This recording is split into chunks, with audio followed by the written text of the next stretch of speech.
All righty, we are live, and I am back. I'm back. Feels good to be back, man. Oh, absolutely, man. I'm excited for tonight. We haven't sat down and talked and done a podcast in months because before even we fished the national championship, I don't think and then you had, I think there's a lot to talk about. So I'm pretty pumped that we're finally back on the sticks, to That's use right. a video game That's, term. that's right. Back on the sticks. New name, new old name, new name, but old name. River Bassin is back. And as I joked earlier on Instagram, the River Bassin Tournament Trail is not back. So for you guys out there who are hoping to hear that's some of the news that's going on with this rebranding of River Bassin, we're going to get into a little bit of that. But sorry to say, the River Bassin Tournament Trail is not coming back yet at this point. But we have rebranded River Bassin again. We're doing more with the brand. If you go to our Facebook page and group, it's no longer River Bassin Tournament Trail. It is just River Bassin. So there's a reason for all this, and you'll see more and more about this as the year goes on. More and more will be unveiled about the River Bassin brand. But bottom line, guys, is Hooked on Wild Waters was great. It was a show that I did, made a lot of sense. I'm hooked on wild waters, of course. However, Hooked on Wild Waters was about getting into saltwater and all kinds of wild waters for different species. But as you all know, I started this whole thing with river bass, and that's been my passion since the very beginning. That's why I got a kayak. That's why I got into kayak fishing. So Yep. it's Drew Gregory. So we figured, you know what, we need to take this back. I changed all my other YouTube and everything to Drew Gregory Fishing. The only thing about me and the things that I work on that's not Drew Gregory is simply this thing right here that you and I do, Ken, the River Bassin brand, and this podcast. Because when we started it, it was called Hooked on Wild Waters, but mainly we were discussing river bassin tactics, right? Tips and Yeah. tactics, strategies, and I think people love that about the show, and we're going to get back to that a little bit more. It sort of became a podcast vlog, if you will, audio vlog for a while until we got on the video thing about you and I, especially me, the tournaments and what I was up to next and where I'm going. Trying to keep track of what Drew was up to. I mean, Yeah, it's and a whole podcast in itself. that's true. And a lot of river stuff, obviously, Yeah, absolutely. it No, obviously it entailed always that. falls back to rivers because that's where we end up. Yeah, I mean, That's we're right. That's fishermen. right. We fish lakes sometimes. Like we have to look at them. Sometimes we're cornered into it with some of the rules or the We have territory to. at that time. But Yep. we A always twist try to arm. we always find like, well, we can maybe make this work. We can maybe make this river work. Or this creek or something. So we Yeah. always end up back in river bassin. Absolutely. We do, brother. We do. And so here we are again, back with River Bassin. This is where it's going to be forever. And we're going to grow this Facebook community. We have a group that, I'm hoping you and some others out there, if you guys are listening or watching, if you guys want to be a part of the River Bassin brand going forward, we are going to do a lot of cool things. I'm not saying there's never going to be a tournament trail again, because I think there's definitely an opportunity for that. But I think we need some help possibly from you guys out there watching or listening to be a moderator on the Facebook group. I've kind of pushed away from Facebook groups for a while, and they kind of, man, I'm old school, dude. I'm starting to feel like I am, I've got some age. I'm getting older, right? Because not just because I got this second kid and she's wearing me out, and that's, by the way, that's a big reason why we had this big hiatus, right? Is Yeah. little baby Sophia came into this world. But I will say that I'm getting old school, Ken. I'm sentimental about the old forums. Back in the day when there were forums, they were just amazing for bass fishing content. So easy to track and follow the topics.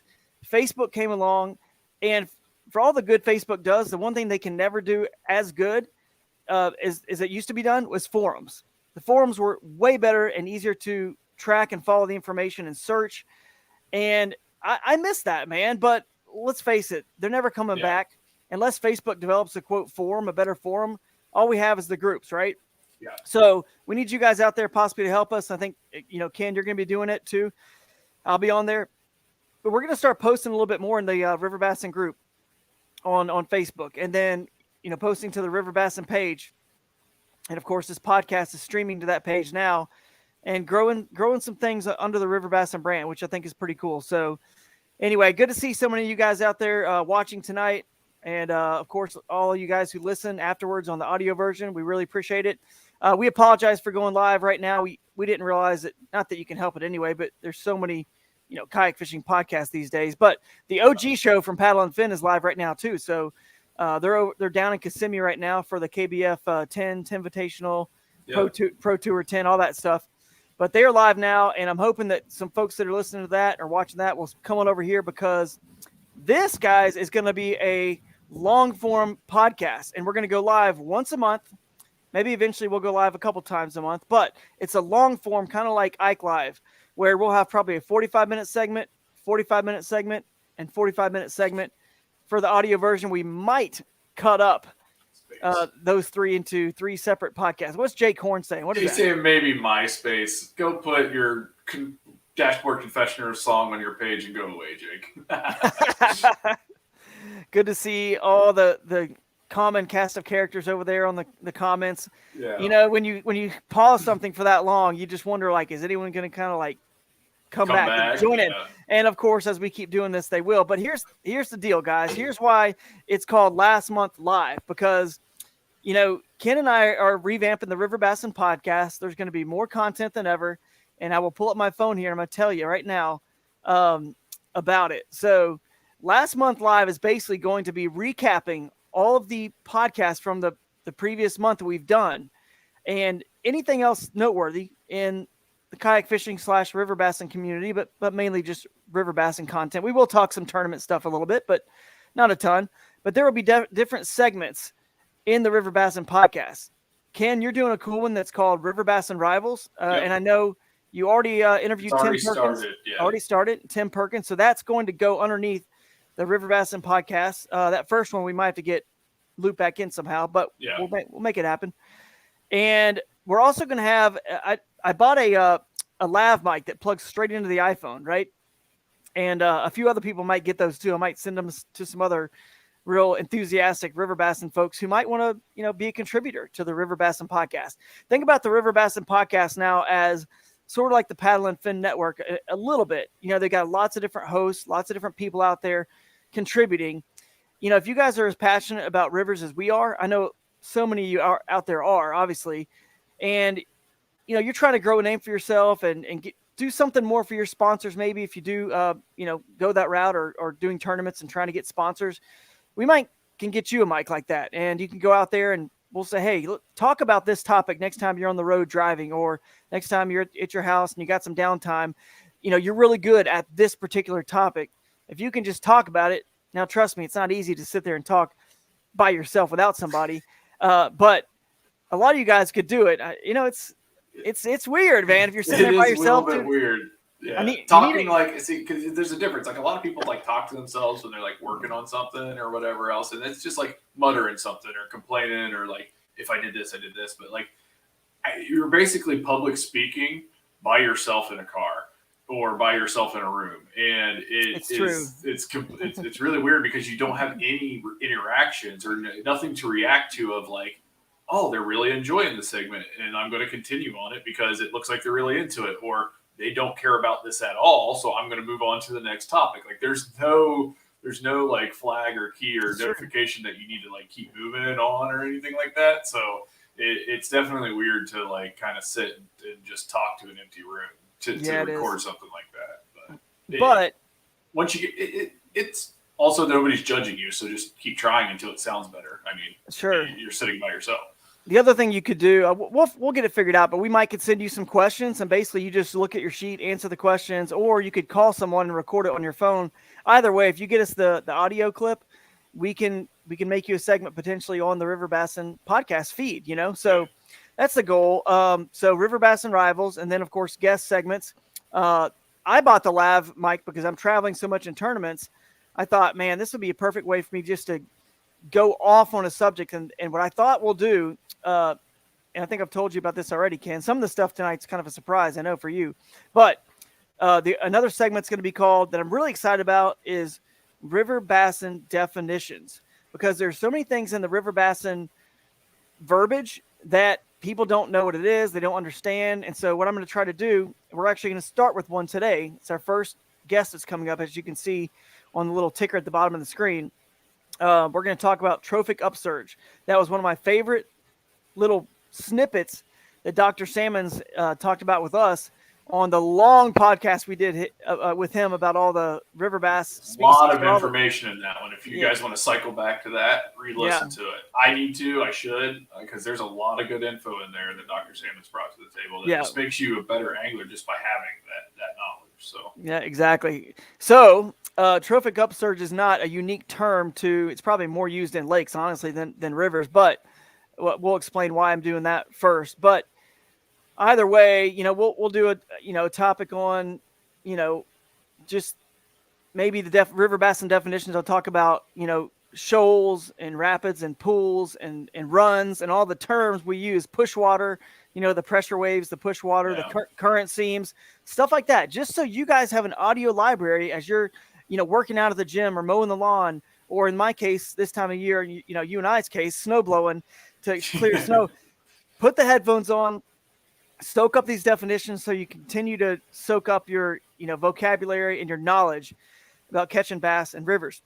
And we're going to interject real quick, Drew. I actually recorded episode 2 of River Bassin Rivals last night. Mm-hmm. Not going to spoil anything major from topics, but there is something I said to Travis. I don't know if I overheard this, so I may have stolen it. So I'm sorry if anybody has ever said this to me. It could have even been you. But Travis, my guest started my guest started talking about lakes, and he's like, "Oh, we're on a River Bassin podcast." I was like, "Dude, don't worry about it. If you need to talk about a lake, talk about it, because lakes are just the boring part of rivers. So they're still part of it." So that's a good one, man. That's a good one. As a matter of fact, they're just a big, giant pool in a river. You know what I mean? Yeah. Where there's now, if you get into reservoirs and ponds, it's a little different. But lakes are just the boring part of rivers, and that's just how it is. That's true, man. That's true. So, in our opinion, but whatever. We'll actually talk about this a little bit with this trophic upsurge topic once we have our special guest coming here, Dr. Salmons, back by popular demand. As a matter of fact, I'm talking him into doing a monthly segment with us because he's just one of our, most favorited guests of all. I mean, he is incredible to listen to. He's a wealth of knowledge, and quite frankly, he and so many of the other biologists that I became friends with in Georgia during those shoal bass years, where I was searching for shoal bass in every ditch and drain everywhere in their entire. I fished every inch of their habitat just to see where they lived. So I became friends with a lot of the biologists, plus Hooked on Wild Water show. We did the side stories. I got to know more and more. I started to think about the bass more from that sort of biologist perspective, which has helped me so much in, understanding why they're going to be where and water, everything, water clarity, quality, all that stuff. Just, it all kind of ties together for my purposes when I'm fishing tournaments, right? How to quickly narrow down, where it is. So I'm excited to have him potentially on for a monthly segment. Maybe it's monthly on our lives, or maybe it's just once a month somewhere else, but I'm pretty excited about it. And, can't wait to get him on here tonight. I believe he's on his way. He should be here I think any minute he's going to pop up in the green room. But I'll go on to another segment, of course, for River Bassin. We're going to have, besides the rivals and the definitions, we're going to have guests. So a typical show with you and I and a guest. And then, of course, the normal shows where it could be just you and I. So different ones like that. I'm excited about it. And then let's see here. What's Steve Field saying? Has he got a question about his?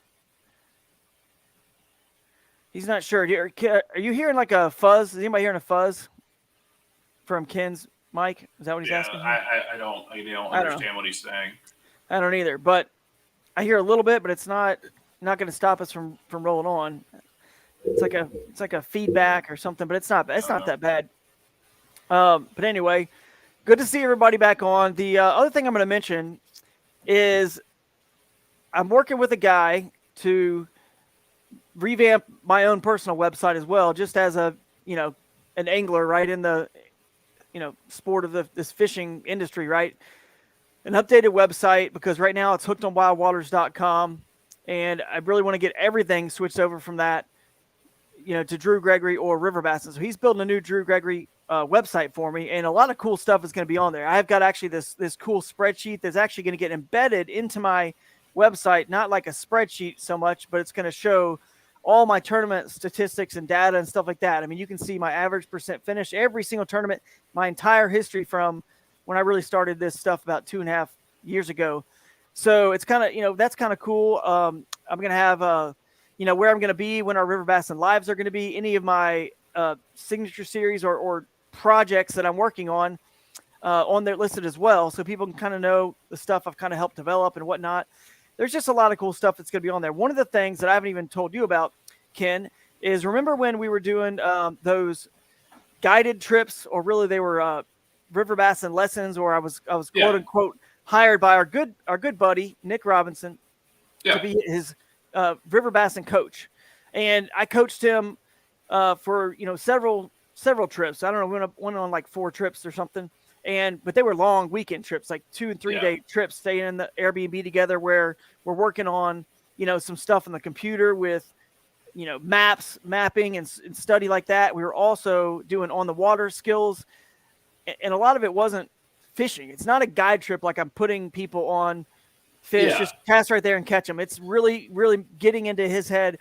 Why did I choose to come here? Why are we casting where we're casting, using what lure, using what line, using what rod, using which technology, whether it's a power pole micro or anchor wizard to slow us down or stop us. Everything was covered. Okay. So it worked so well with Nick and others that I decided, you know what? I don't have a lot of time, honestly, to do a lot of trips like that. I mean, I'm going to offer them on the website, but one thing I can do is offer some group lessons online, like you and I are right now, just a small group, or one-on-one.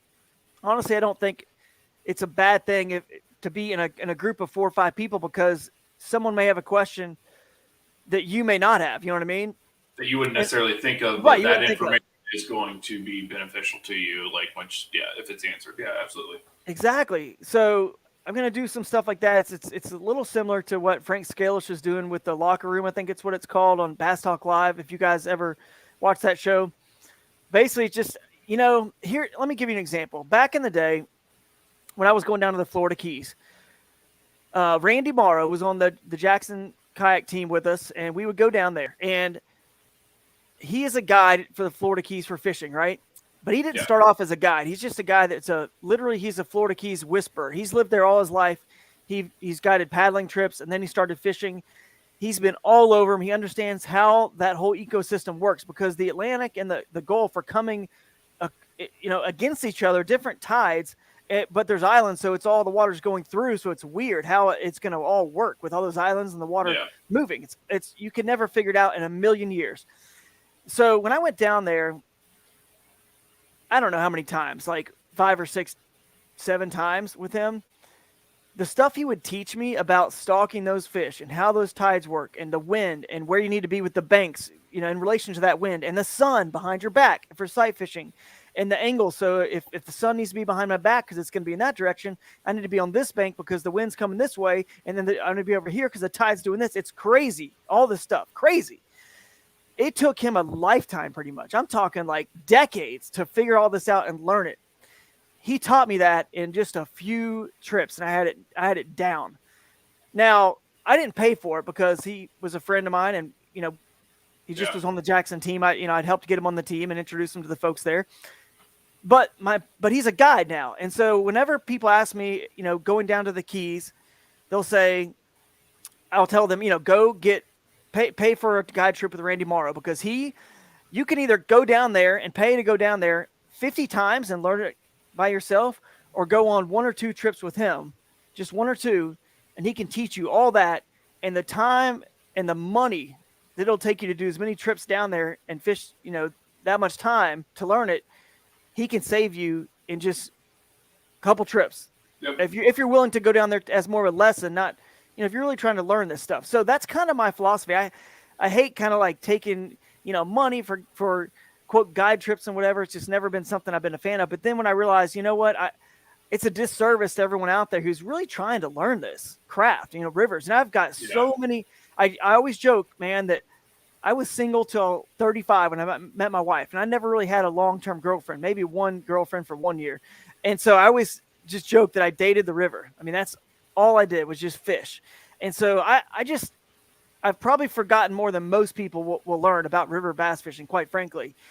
And I want to help share that, because if I can save you guys out there some time and some money, and help you, catch fish a lot quicker and enjoy, God's beautiful creation and the rivers that we all love, then, why not do that, right? So I'm going to offer that, and it's possibly going to be some online courses and, like I said, groups, and then some one-on-ones, and certainly I'll have time on the road as I travel to these tournaments where I can, call people one-on-one too that are a part of this whole thing. So more information about that to come as I build that website. But anyway, I thought river.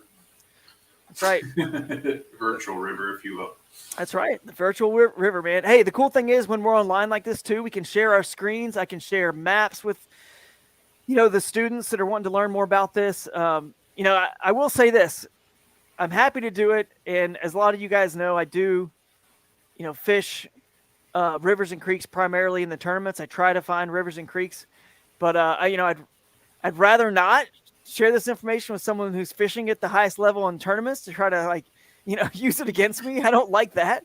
But at the same time, if you guys are just getting into the sport, doing some smaller tournaments, I'm cool with that, trying to help speed up the learning curve for you guys. But it is weird, man, because a lot of my GoPro footage from last year and a lot of stuff, I just have a weird conundrum, dude, about how much am I going to share on this River Bassin podcast that can potentially be turned right back around to be used kind of against me in a tournament.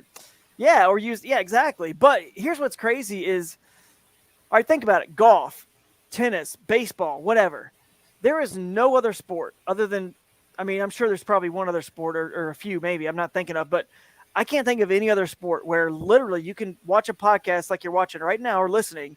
I can tell you some stuff, give you some information, and all of a sudden you could become twice the angler that you were just by knowing something. Like I can't in golf, you can tell me, oh, I'm turning my hips too soon and I need to hold my lag on my club, or you can tell me all you want what I'm supposed to do, but physically it's not that easy. You can't just tell, but this is just up here, and I can tell people stuff that can save them so much time and money and speed up their ability getting better. It's just I struggle with that and how much the fishing industry shares that stuff, because our sport is it's very physical, but it's not as physical as other sports. You know what I mean?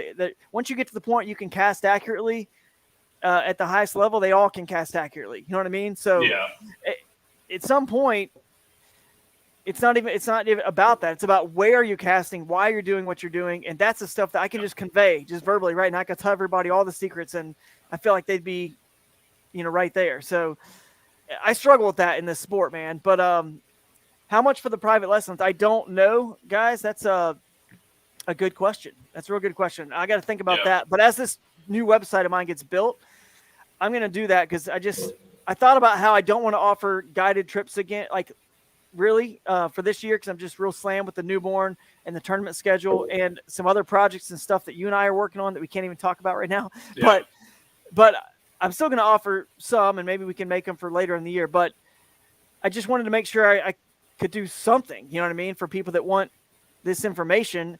And I'm never going to, it sounds bad, man, but I'm just not going to give away all of the juiciest juice on our River Bassin podcast straight up, because guys, just so you know, we're not doing this for like none of my sponsors say you need to do a River Bassin podcast, and there's not really any way we're monetizing this.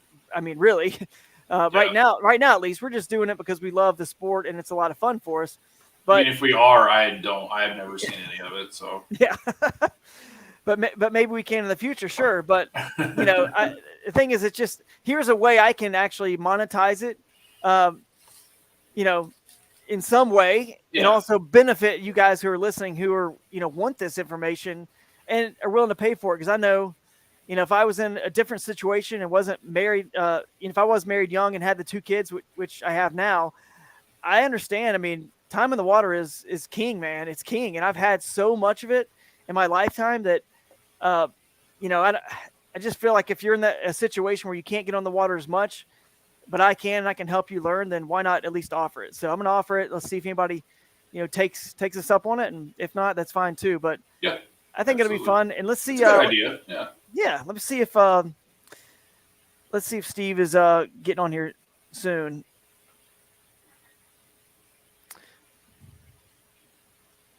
I'm going to text our guest here. Yeah. Good But content texting. Yeah, dude, and I guess I'll do a little while you're working on that. You did mention my segment with River Bassin Rivals. The first episode is out on the Paddle and Fin Network. Like you said, we're going to loop it into the River Bassin stuff as well, so you have two places, to access it. Basically, my idea was that all of my kayak fishing, other than like the first maybe 4 months, was I was like really brand new. But what really kind of drove me off the edge was discovering the River Bassin fishing trail. And and that was like in 2015 or something like that. So since then, I've fished a lot of tournaments. I've met a lot of people, and I've come across a lot of competition, of course. But these people that you come across become your friends to some degree. And a term that we use loosely is frenemies. Or, ultimately they're rivals. Like, you go and you compete. Yep. These are the guys that you're competing against in all these tournaments.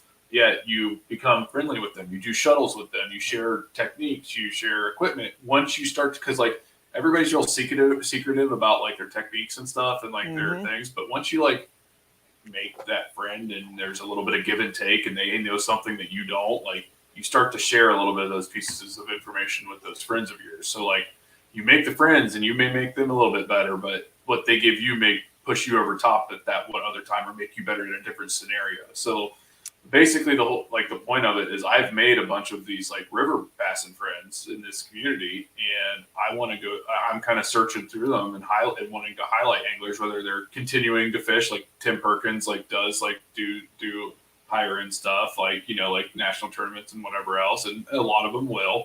But then I want to try to get some of the guys that are just more low key and local on as well to talk about like just the River Bassin life in general. And that's the whole point, is just like stories about River Bassin, like everybody's origin story almost, like what they went through, their favorite memories and stuff. Because I have a ton of my own and I could talk about them until I was blue in the face. But I think like the webbing and the whole like creation of this whole River Bassin network is super interesting, and just hearing about stuff that I've never heard before, even from my own friends, is a fun topic. It's a fun segment to do. So hopefully you guys enjoy it too, for me searching through, the River Bassin community and just getting stories out there. But I think Steve is going to be with us here shortly. So I'll cut my little spiel out. And he is here, man. He is here. And I will just kind of wrap up our intro here to saying that, we are really proud to kind of grow this brand and kind of bring it back in full force. And we have always struggled with, and every River Bassin person knows this, it's like a little secret about how fun rivers are. You know what I mean? How much we enjoy it, and you don't want to you want to share it, and you want people fishing more, and you kind of do, but at the same time you kind of don't, especially you don't want to see them like on your waters. So the trick is going to be with this brand, like how do we grow a brand? And that's kind of one reason why some of the stuff we just kind of stop doing. But you want to grow a brand and do it in ways where it grows the right way, but somehow we're not ruining it and sort of just commercializing this whole thing. You know what I mean? Because I always still have that same sort of feeling inside where, I do want people to learn about it, but at the same time, I don't want it to get too big. So what am I supposed to do now? How do I, grow a brand and just commercialize this whole thing? I don't want to do it. It just doesn't feel right. So we're going to kind of keep it grassrootsy and niche-y and small. We're not trying to make this some giant thing, but this is just one of the parts of it here with this podcast, and more will show up down the road. But anyway, I'm sure other people struggle with that too, with the whole I don't know. But Steve is in here now. Let's just get with him. Let's end the first segment about the introduction of the new format. And now we're going to go into our first, I'm going to call this one River Bassin definitions.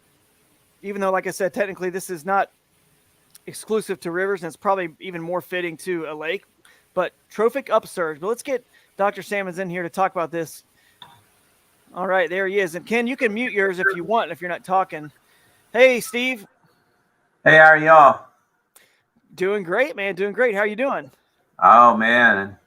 Just trying to stay warm down here. I hear you, man. Well, dude, we're can't even imagine how cold it is up there. We got about 2 feet of snow on the ground, so it's great. Still there. But we like it like this. I'm telling you, as I've moved up north, I've learned I would much rather have it be super cold and have dry snow on the ground any day than 34 and raining. That's miserable. Oh yeah, that sucks. So Yeah. anyway, how cold is it down there?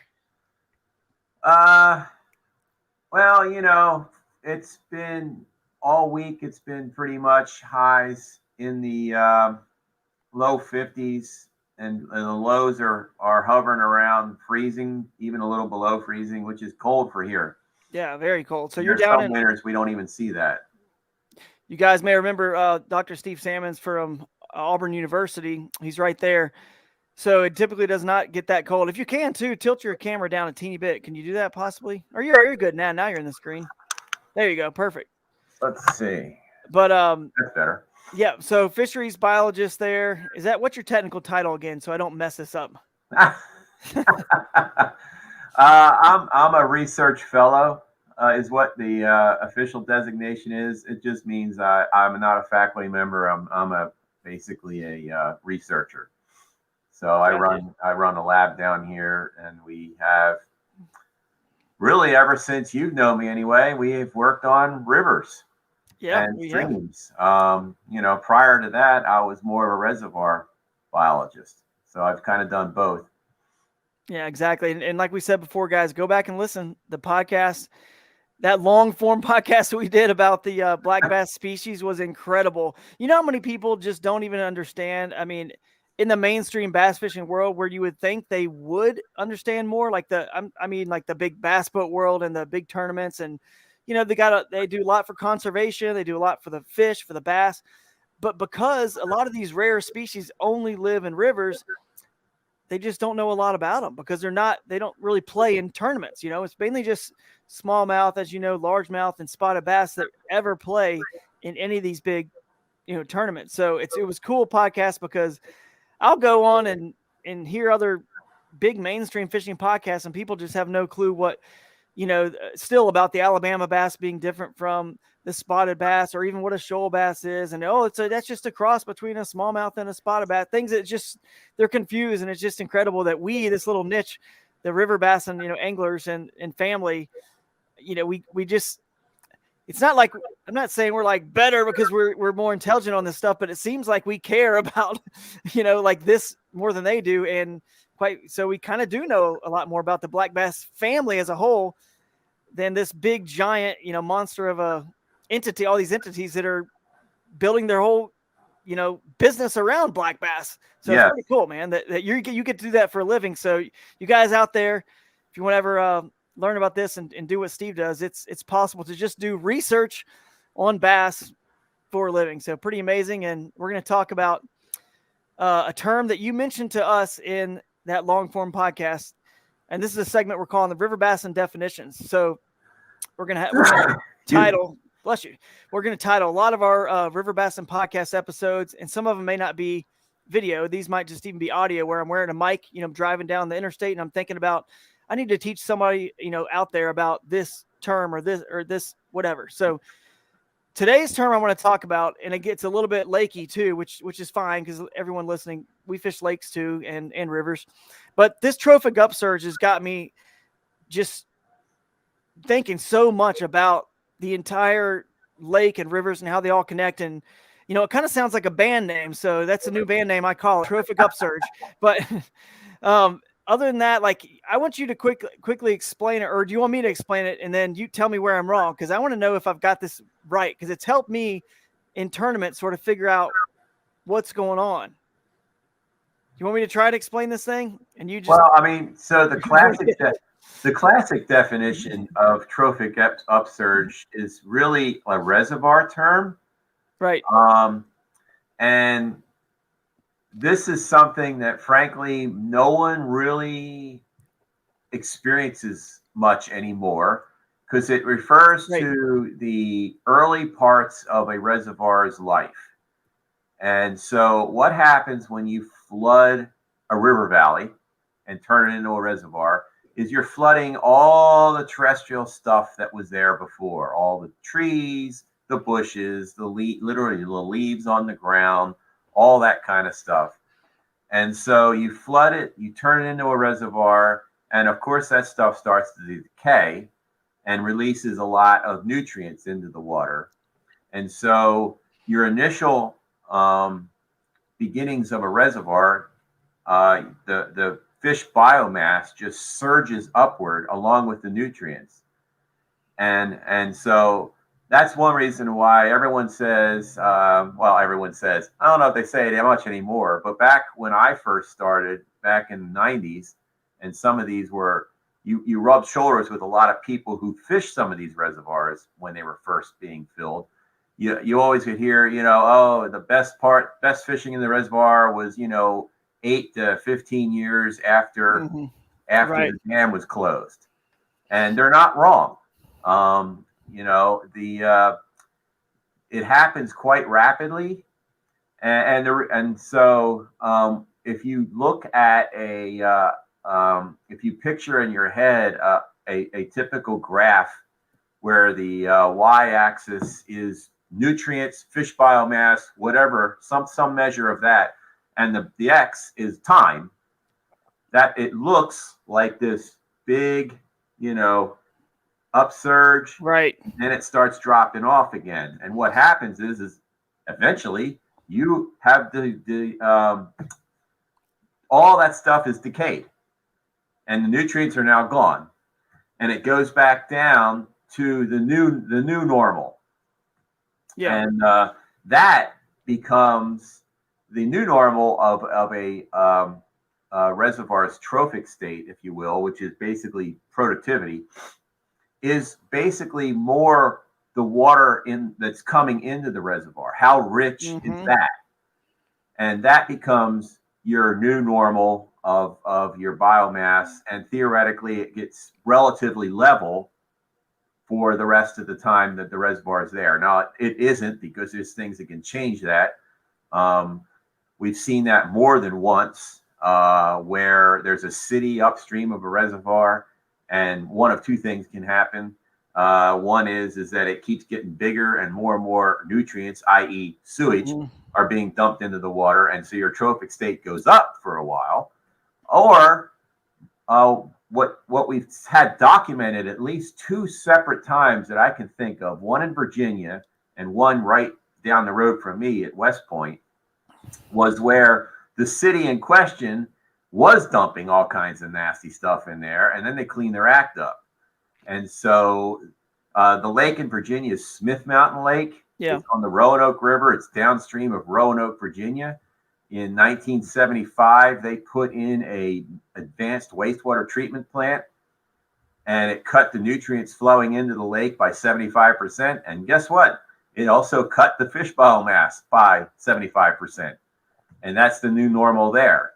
And right. West Point Lake is the same exact way. In the early days of West Point, it was an amazing largemouth bass fishery. But they'd have fish kills sometimes in the headwaters because the nutrients were so great at high water temperatures, it would suck all the oxygen out, and they would have fish kills. And so they finally cleaned up Atlanta. I don't know if it was literally a single wastewater treatment plant, or if it was accumulation of a lot of, I believe it was more accumulation of a lot of things. One of it was like phasing out phosphorus in detergents and stuff like that. Right. Same thing happened. It cut the water, the green went away, the fish kills went away, but the nutrients also went away. Sure. And so, and in the case of West Point, it really turned into a spotted bass, if you will, lake, and not a largemouth lake, because they do much better in those clear rocky lakes than largemouth bass seem to do. Right. So in that case, you actually saw an effect on the black bass population that was not really noticeable in the Smith Mountain example, but they only have largemouth and smallmouth in that lake. Right. It's true. So let me explain now why this is intriguing to me on the river side of things, and where I'm kind of putting this all together, and on a tournament side of things. So it kind of hit me when you flood something, right? When you flood a reservoir and you leave all the trees standing, right? Like a Lake Fork or a Toledo Bend, whatever. It's got all those nutrients, and they're going to decay and all that, like you said, and they're amazing. But that's the same thing on like, say, like a river or a lake. It doesn't matter. Let's say a tree just falls in the water. Okay. It's fresh and good nutrients for the first, few years or whatever. provides more cover because it's got more leaves and limbs, and as it decays, it just becomes a trunk. So whether it's a river or lake, this kind of applies. And then over time, once once the river kind of silts in to the lake, and it just becomes just this stagnant, this fake ocean we've created that wasn't meant to be there. There's only once the trophic upsurge is done in the lake, man is trying to play God artificially. How do we create fish in here where it wasn't supposed to be this deep, and there's oxygen issues? There wasn't supposed to be this cold or warm. It's just bare. A lot of these lakes, they just clear completely. It's bare. So there's not much of anything. So even a lake like Lake Eufaula was great. But then now you notice it's not good, except for where all the bass fishermen, all they do is just drop brush piles constantly. So they're creating a fake these little pockets of trophic upsurge. That's all it is. It's just new nutrients and places and cover to hide constantly. And in the case of Lake Russell, where the Bassmaster Championship is going to be. So here's a little secret for anybody who's fishing that championship. I went and did research and found folks like you who are out there planting willow grass in the lake. Why? Because after the trophic upsurge, where, by the way, they caught 13 and 14 pound largemouth in that lake. Today, you'd be struggling to catch a 5 or 6 pounder in that lake. So as you can see, like you said, it declined. So what are we always trying to do? We're always trying to find a way to reproduce after it's already gone, that trophic upsurge, something where, the bait fish can live in, like this willow grass, and the bass can live in, or we artificially create an ocean by putting blueback herring in, or different types of schooling shad to now make use of what was never supposed to be there. It was never supposed to be this giant, huge 75-foot Lake Lanier. It was supposed to be the Chattahoochee River that was supposed to be 10 foot, 20 foot deep at max, probably more like 10, and with shoals and rapids and grass and life. And then the silt would get swept away naturally and clean out all that rock and the grass, and it would just continue on. A river is in my mind, what you said about when you flood something and all the leaves and decaying material, that's happening in a river all the time with a flood. It's flooding in the floodplain, bringing in limbs and sticks and trees and nutrients constantly. So a river, it's no secret to us because this is the River Bassin podcast. Rivers have so much life, man. The river of life, because of that constant trophic upsurge that's occurring naturally, that we're trying to always recreate some way to keep that up in lakes. And the only way you can do it is either plant grass, which is why all the bass fishermen are so furious when they spray grass, because that's the only thing that can keep the nutrients and the ambush places and the bait fish, hiding spots for bait fish. That's the only thing that can sort of keep it, sustained, even close to what the actual trophic upsurge of that fishery was. You know what I mean? You got to do something artificial, whether it's the bait fish or the planting of the grass and stuff like that. So to me, it helps me actually figure out the puzzle of each watershed, because now I'm looking at where is a potential for a mini trophic upsurge, because now that I know what that is, I can kind of look and find that. And some rivers don't have it as well anymore, also because of man and the silt and the amount of silt and just sand that is unfortunately covering up in the negative stuff that man's done, covering up the health of the fishery of the river. So it's been a really cool term and a really cool topic in my brain to think about. Where can I duplicate this, or where is man trying to, biologists like you for the state trying to do whatever they can. And then of course the fishery changes. You got big spotted bass in Lake Lanier out in the middle, and they've done a pretty good job of recreating a mini ocean now that it's there, and it's never coming down, right? Right. Down. So let's make use of it. So it's been just an interesting term and a topic of conversation. And I got some other folks in here. I got Lance Cooley in here, who is a River Bassin friend of ours. We're going to add him in, and we'll continue this conversation. And Steve, you can leave whenever you want. We're going to just talk River Bassin stuff and more about this potentially as well, because I know Lance. He's a good friend of yours too. So bring him in here. What's up, Lance? How's it going? Going on, man? What's up, Lance? Oh, not much. Just trying to wrap up a day. I hear you, man. I hear you. Hey, look at the bottom of the screen right now. It says Trophic Upsurge with Dr. Salmon's 8:20 to 8:45, 8:44. We are a minute early. We actually did that all on time, on schedule. I'm going to go tell my wife right now. I've never done anything on time like that And here we are now with our first guest, and we got Josh Strinka. We'll add him to the stream too, from the Smalley Talk podcast. What's up, Josh? What's up, boys? How you guys doing? Good, good. Hey, real quick, Drew, we had one question from our buddy Jake. Oh, yeah. Is this, that's interesting. So would you say green laydown are better or worse? I seem to catch a lot more on the old trees, but that might seem to be the search area smaller with all the branches and leaves gone. Do you have any opinions on that? Anyone? Steve, you want to take that one first, or do you want to get?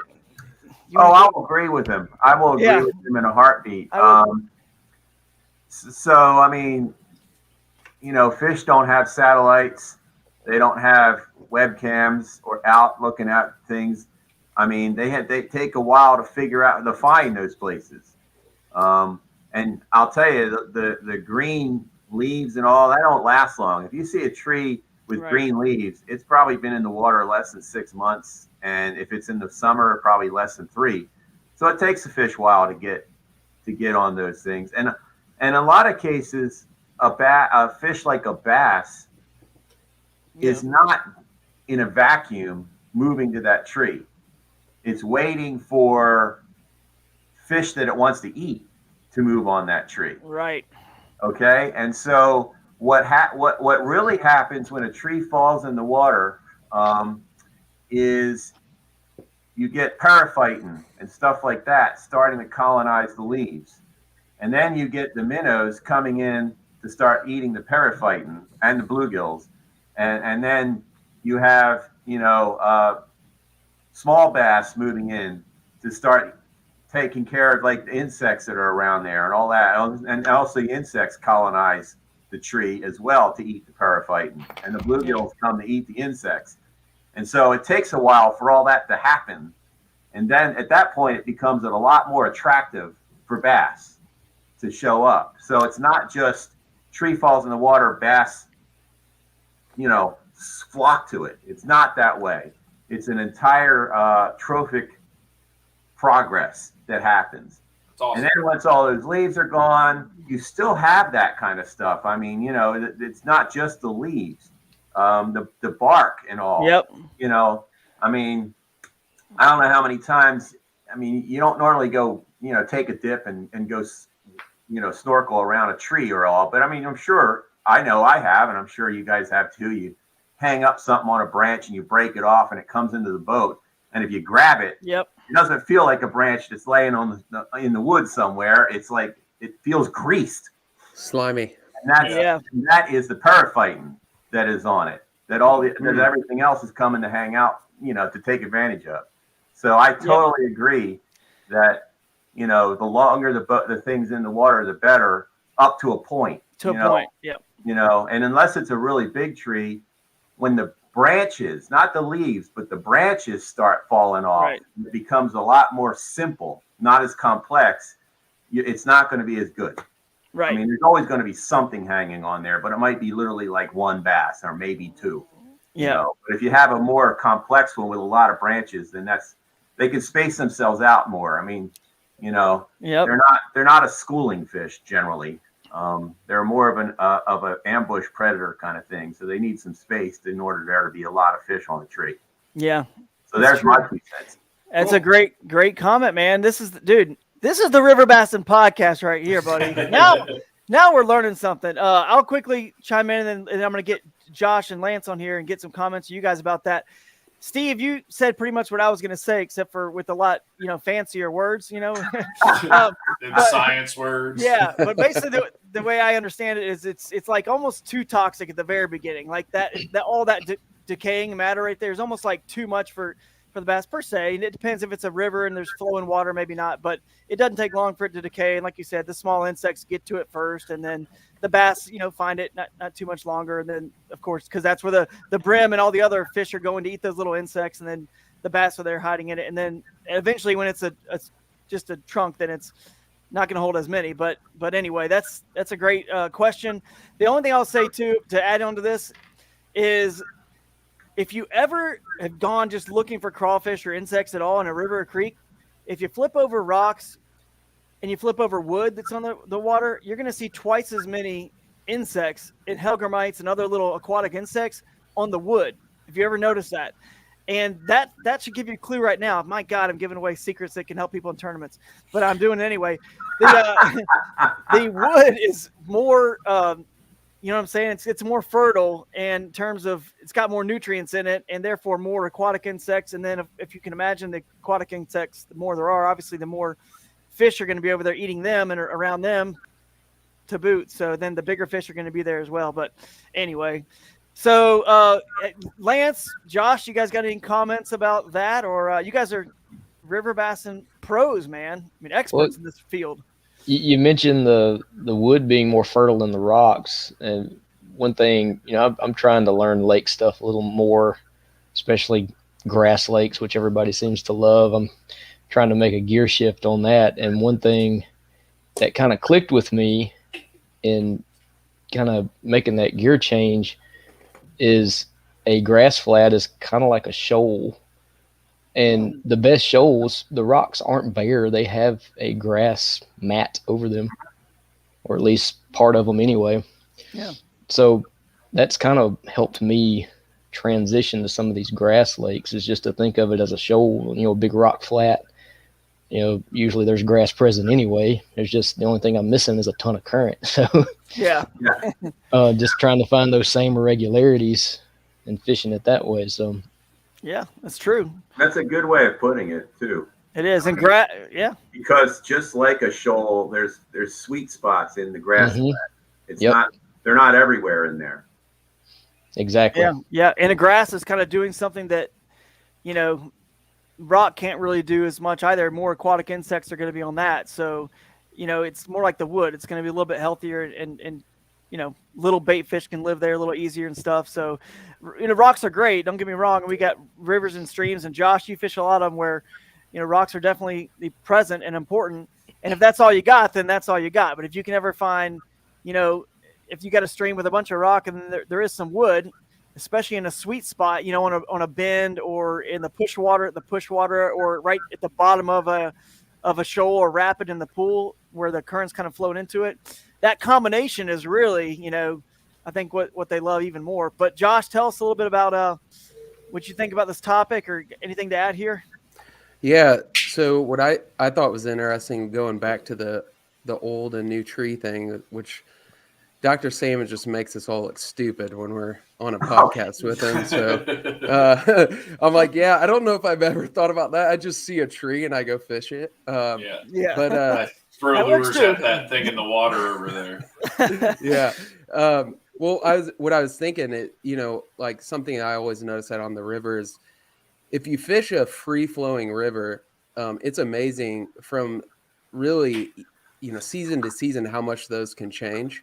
Just because of flooding, in a lake, you do get some changeover. You'll have a tree fall in, here and there. But in a river, it's like it can look completely different. I mean, I've seen gravel bars on a complete opposite side of a river, or like a tree that I've, caught 220 inches is like, where'd that go? It's completely gone. Yep. So as a river angler, it's something to really think about if you are fishing wood, which, I think it just depends on what type of river you're in and what species you're targeting. I think that smallmouth are more of a rock oriented type of thing, fish. Mm-hmm. And then, as you go into the spotted and the largemouth, they're definitely going to go more towards wood. But, if you're looking at wood in a river, there's usually a lot of new wood. So, kind of sifting through like, oh, hey, that thing's only been there for a month, that's something a lot of anglers probably will sit on new trees like that and fish them thinking like, oh yeah, there's probably fish here, when they're, it might create a current break or something like that. And there still could be fish on it, but it's really interesting to think about the scientific aspect of that. So it really is, man. Yeah, what else is, go ahead, Lance. I was gonna say, I think a part of that is availability too, because if you got a long stretch that's fairly featureless and a new tree falls down, that's where they are. Yeah, that's so true. It is. And I love this. A couple years ago, I was floating a stretch of creek here in Alabama, and there was about a 1 mile stretch that really didn't have anything going on. It was dead straight, no bends or anything. And a tree, it hadn't been down maybe a month, still had green leaves on it. It was the only piece of structure in the whole stretch, and I caught like 18 bass off of it. They were just Golly. stacked up under it. Wow, that's nuts, man. That's the magic tree right there. Yeah, and none of them were monsters by It's any a means. But, hotel. yeah, but, Yeah, Right. but it was just crazy how many had stacked up under that one tree. yeah. Well, there, it's funny too how there are definitely sweet spots in rivers that it's kind of common knowledge. Your river bends, your outside bends. A lot of times they'll create the deeper holes, right? Because the river hit something hard, rock or hard clay, depending on what part of the country you're in. It hit something and turned, right? Had to make a turn. It was hard and it washes out and creates deeper. So it's like there are points where, like you're talking about, Lance, where you get the sort of the trifecta of everything together at once. You know what I mean? A new tree, depth, which big fish, typically like to be around the deeper water. So a new tree, the deeper water, and there's like a nice moderate current, maybe at the end of a little rapid or a shoal. And that's definitely where you're going to get your bigger ones. But it doesn't matter if you have all that magic stuff happening in that sweet spot together or not, because you're talking about a straightaway, a mile section that typically nothing is going on. Boom, tree falls. There they are. Like you said, you didn't catch your giants because I think those giants still want to be around that, deeper water. But anyway, They just weren't in that stretch at all. They were in a completely different part of the river. Yeah, unfortunately for you, you had to paddle a little bit, get a workout. Yeah. But on the trophic upsurge topic again, another thing I thought about, Steve, was shoal bass going, or any other species, but the best example I have is shoal bass moving into a river like the Ogmulgee in the Altamaha River system. When a new species gets put somewhere, and there hasn't been a species that's been that adapt to like shoals, like a shoal bass is, the first, 10 to 15 years of the shoal bass being in that river were like a trophic upsurge, because largemouth were never feeding in the shoals as well as the shoal bass were. So I feel like there was this trophic upsurge of incredible fishing in that river because of that. Same with if trout are stocked somewhere that they're not natural, and it flows from a cold water fishery mixing right into a warm water fishery, especially if they weren't stocked before, all of a sudden we stock them to make an artificial trout fishery. Bass are going to take advantage of that too. You can have all kinds of these mini trophic upsurges in rivers that as a tournament angler, you can kind of seek out and find where these things are happening, whether you're doing your research to find where they did plant grass or where there happens to be better grass in a lake that has no grass pretty much. Or if there are, these open water, I guess Andromenus is the word, right? Species like the herring and certain shad species that just live out in the middle, right?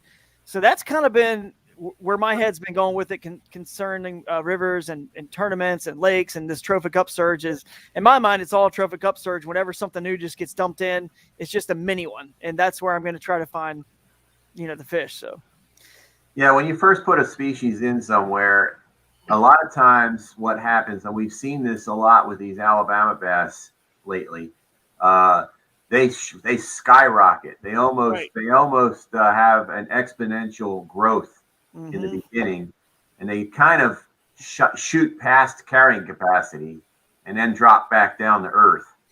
And we're seeing that time and time again. I've been doing a lot of work lately on this Alabama bass invasion topic.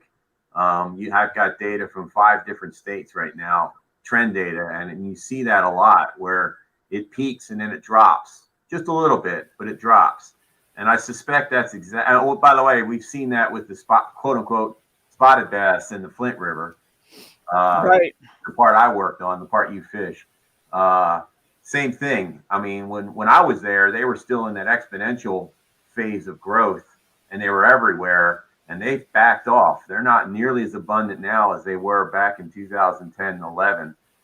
So that's probably exactly what happened in the Ogmulgee as well with the shoal bass.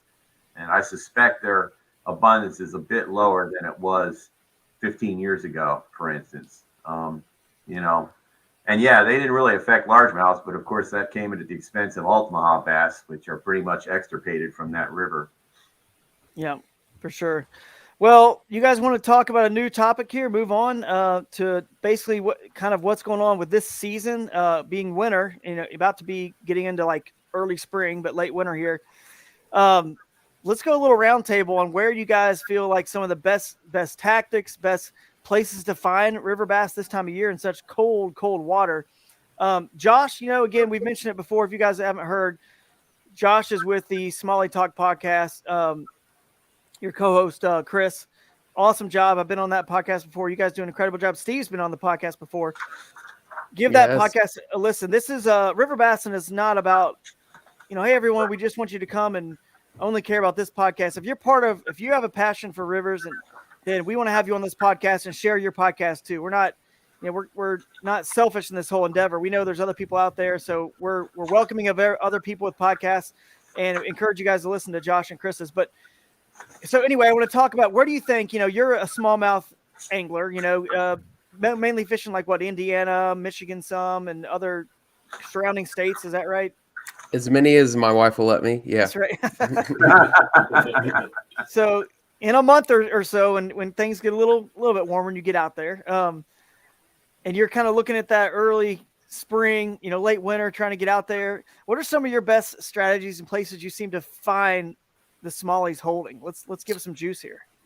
Yeah. So we've done a few episodes on winter fishing, and winter is something that, when you talk about real early spring, it's basically winter fishing, because the fish are just very like location oriented in the winter, and where those locations are, it took me, like my home river, it took me several years before I really was able to like hone in on where to find them, because like there are places in a river where you think, it's like, oh, you go to this deep hole, there should be fish there, and there's just not. There's no fish. But when you find them, they're like literally sometimes stacked on top of each other. We had a trip in December. It was around Christmas time that we went out, and we went to this particular river and hit up a couple of our kind of known wintering holes and caught some fish. And then we did some exploring, and, we're just trying to duplicate the sort of spots that we had found fish in. And it's a pretty big, long river. We were in a jet boat, so we were able to kind of hop, from spot to spot. Mm-hmm. And we're looking really, I think in wintertime, it's all about protection from current. I think that's what the majority of your spots that you find them in is they're wanting to be protected from current, but they also want access to food. So an easy food.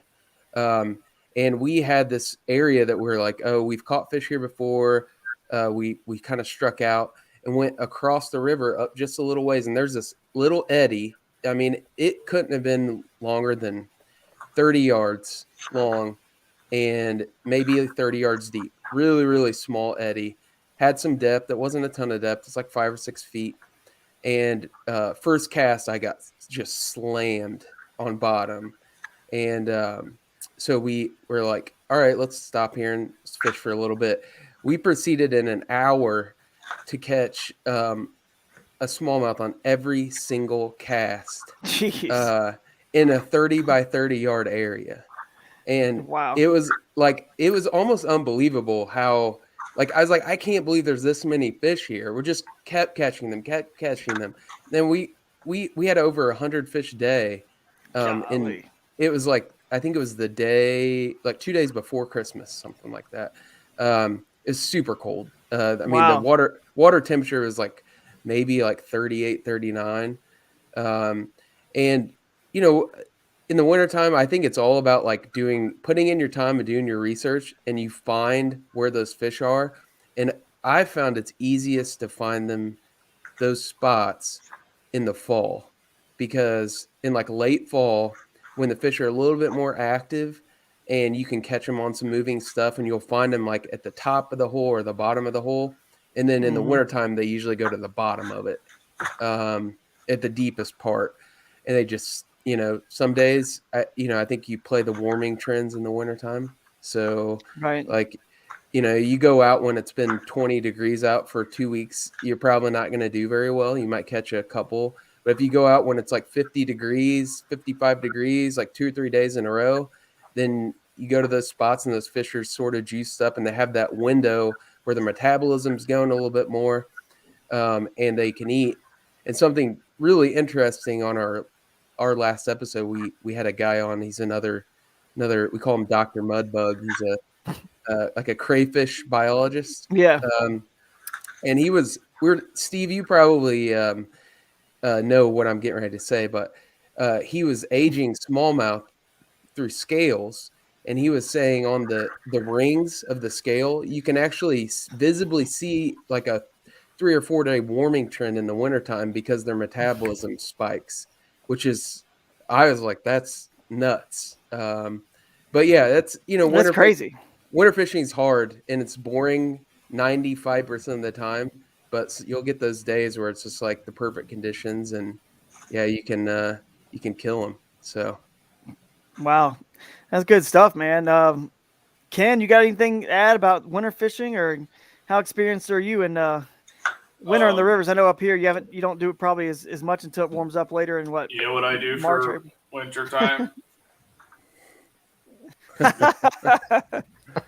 There ain't nothing in the rivers up here during winter time. Listen, unless you're into steelhead. I've caught some steelhead. I put Drew on some. Well, I haven't. Our buddy Jake has taken us. Yep. Jake has taken us out and put us on steelhead in the kayaks and stuff, and that's always fun. You can start to get like late winter, early spring, which for us that's more like April.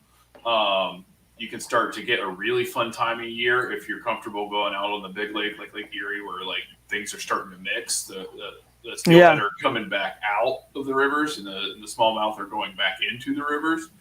And there's a chance you catch either. If you're just throwing a crankbait or something shiny, like a spoon, like a little Clio, or, something along those lines. If you're trolling or you're casting or whatever you're doing, you can end up with a smallmouth one cast, and you can end up with a steelhead one cast. So, like, I'm not super knowledgeable in winter, early spring fishing. Actually, I think I had this conversation with Drew last year when we were on our way to Kissimmee. It's like, this is like springtime is good for big bass. It's my least knowledgeable time because it always takes me so long to acclimate to getting back into fishing from being, bundled up and like in the basement playing video games all winter long. That it's my least experienced area, and I'd like to expand on it, but it's a territory thing. Being so far north in Cleveland, there isn't a lot of good access, and it would be kind of dangerous to take a kayak through that. So, yeah, for sure. It is tough up here. So I think Lake Erie might be the better way to go. Once it seems like it's just such a phenomenal fishery. Once the ice is broken at any point, you can get out there and just crush them. So we need to take advantage of that more now that we're up here. It's just too busy traveling around doing these tournaments, fishing other rivers. But anyway, and you guys keep posting comments. Viewers, keep posting comments. We're going to answer some questions at that last segment of the show. So keep asking questions. That was an amazing question Jake had, and keep posting those comments. Lance or Steve, I mean, either one of you guys want to chime in on some of your favorite kind of winter tips and tactics for catching these river bass? Apparently, you can catch a steelhead on a spinnerbait in Wisconsin in late November. It's like, man, that's a great look. There's got to be smallmouth there. And I was up there on a job, and I just had an afternoon. I was walking around casting a spinnerbait because that's all I had, and caught a steelhead. Wow. Was it? Jeez. Wow. Man, you can catch anything on a friggin' spinnerbait. Yeah. I mean, I've heard they do work in winter. You just throw it out in the woods and you get a 10-point buck. I'm going to leave my gun at the house next hunting season. Yeah. We'll see if it works. The one bait that doesn't actually look like anything happens to be the one that catches everything. Yep. Any time of year. Oh, It's the original A-rig. It's a finesse A-rig. Yeah, right. it is, man. It really is.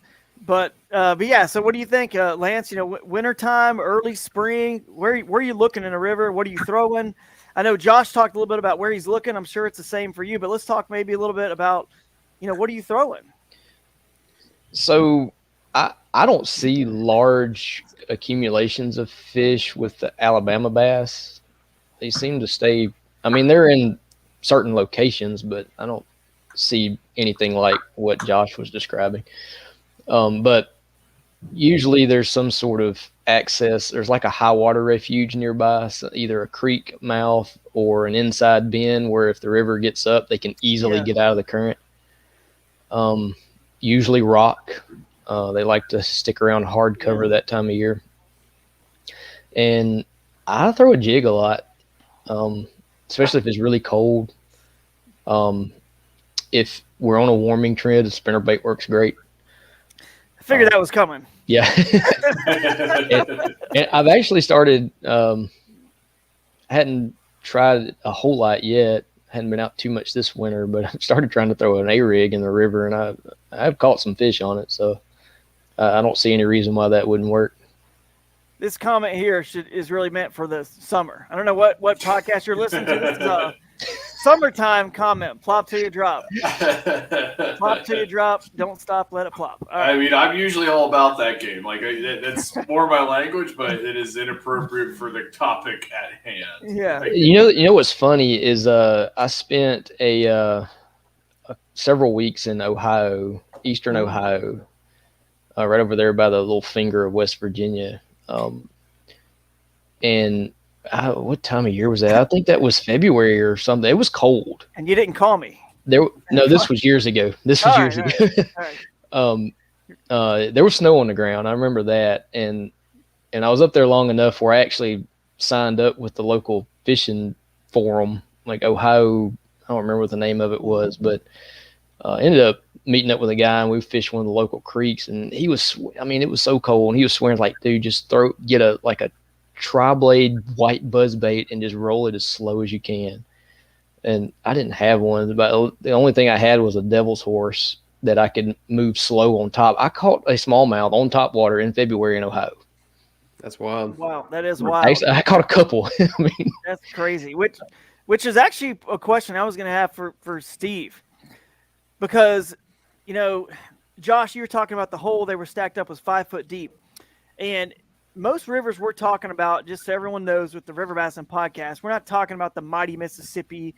We're really not even talking so much about, the Mississippi, even up in La Crosse or somewhere like that, or the Arkansas River. That's these big rivers, right? The Red River. We're not talking about those. Typically, we're in kayaks. We're in medium-sized rivers, small rivers. Susquehanna is an exception to be a big river, but it's very, rocky and shallow. But we're talking about rivers like that. They're real, a little more kayak friendly and shallower. But my question for you, Steve, was, and this goes back to what Lance just said, is there ever a point in a river where there's a thermocline?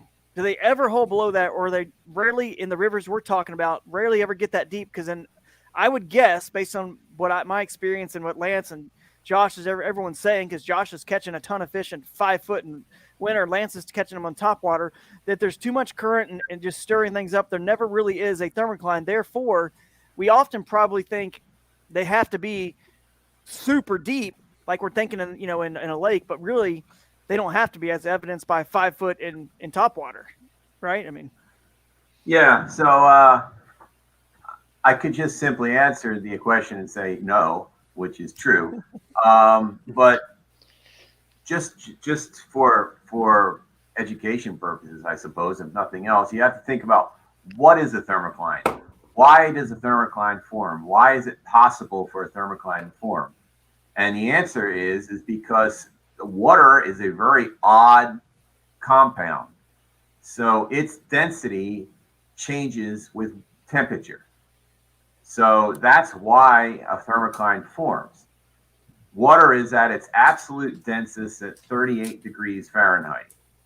Below that or above that, it's lighter.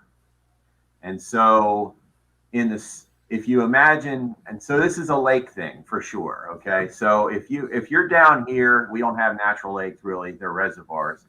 What you usually have is, entering in the winter, the water column is mixed. It's all probably about 50 degrees or so, something like that.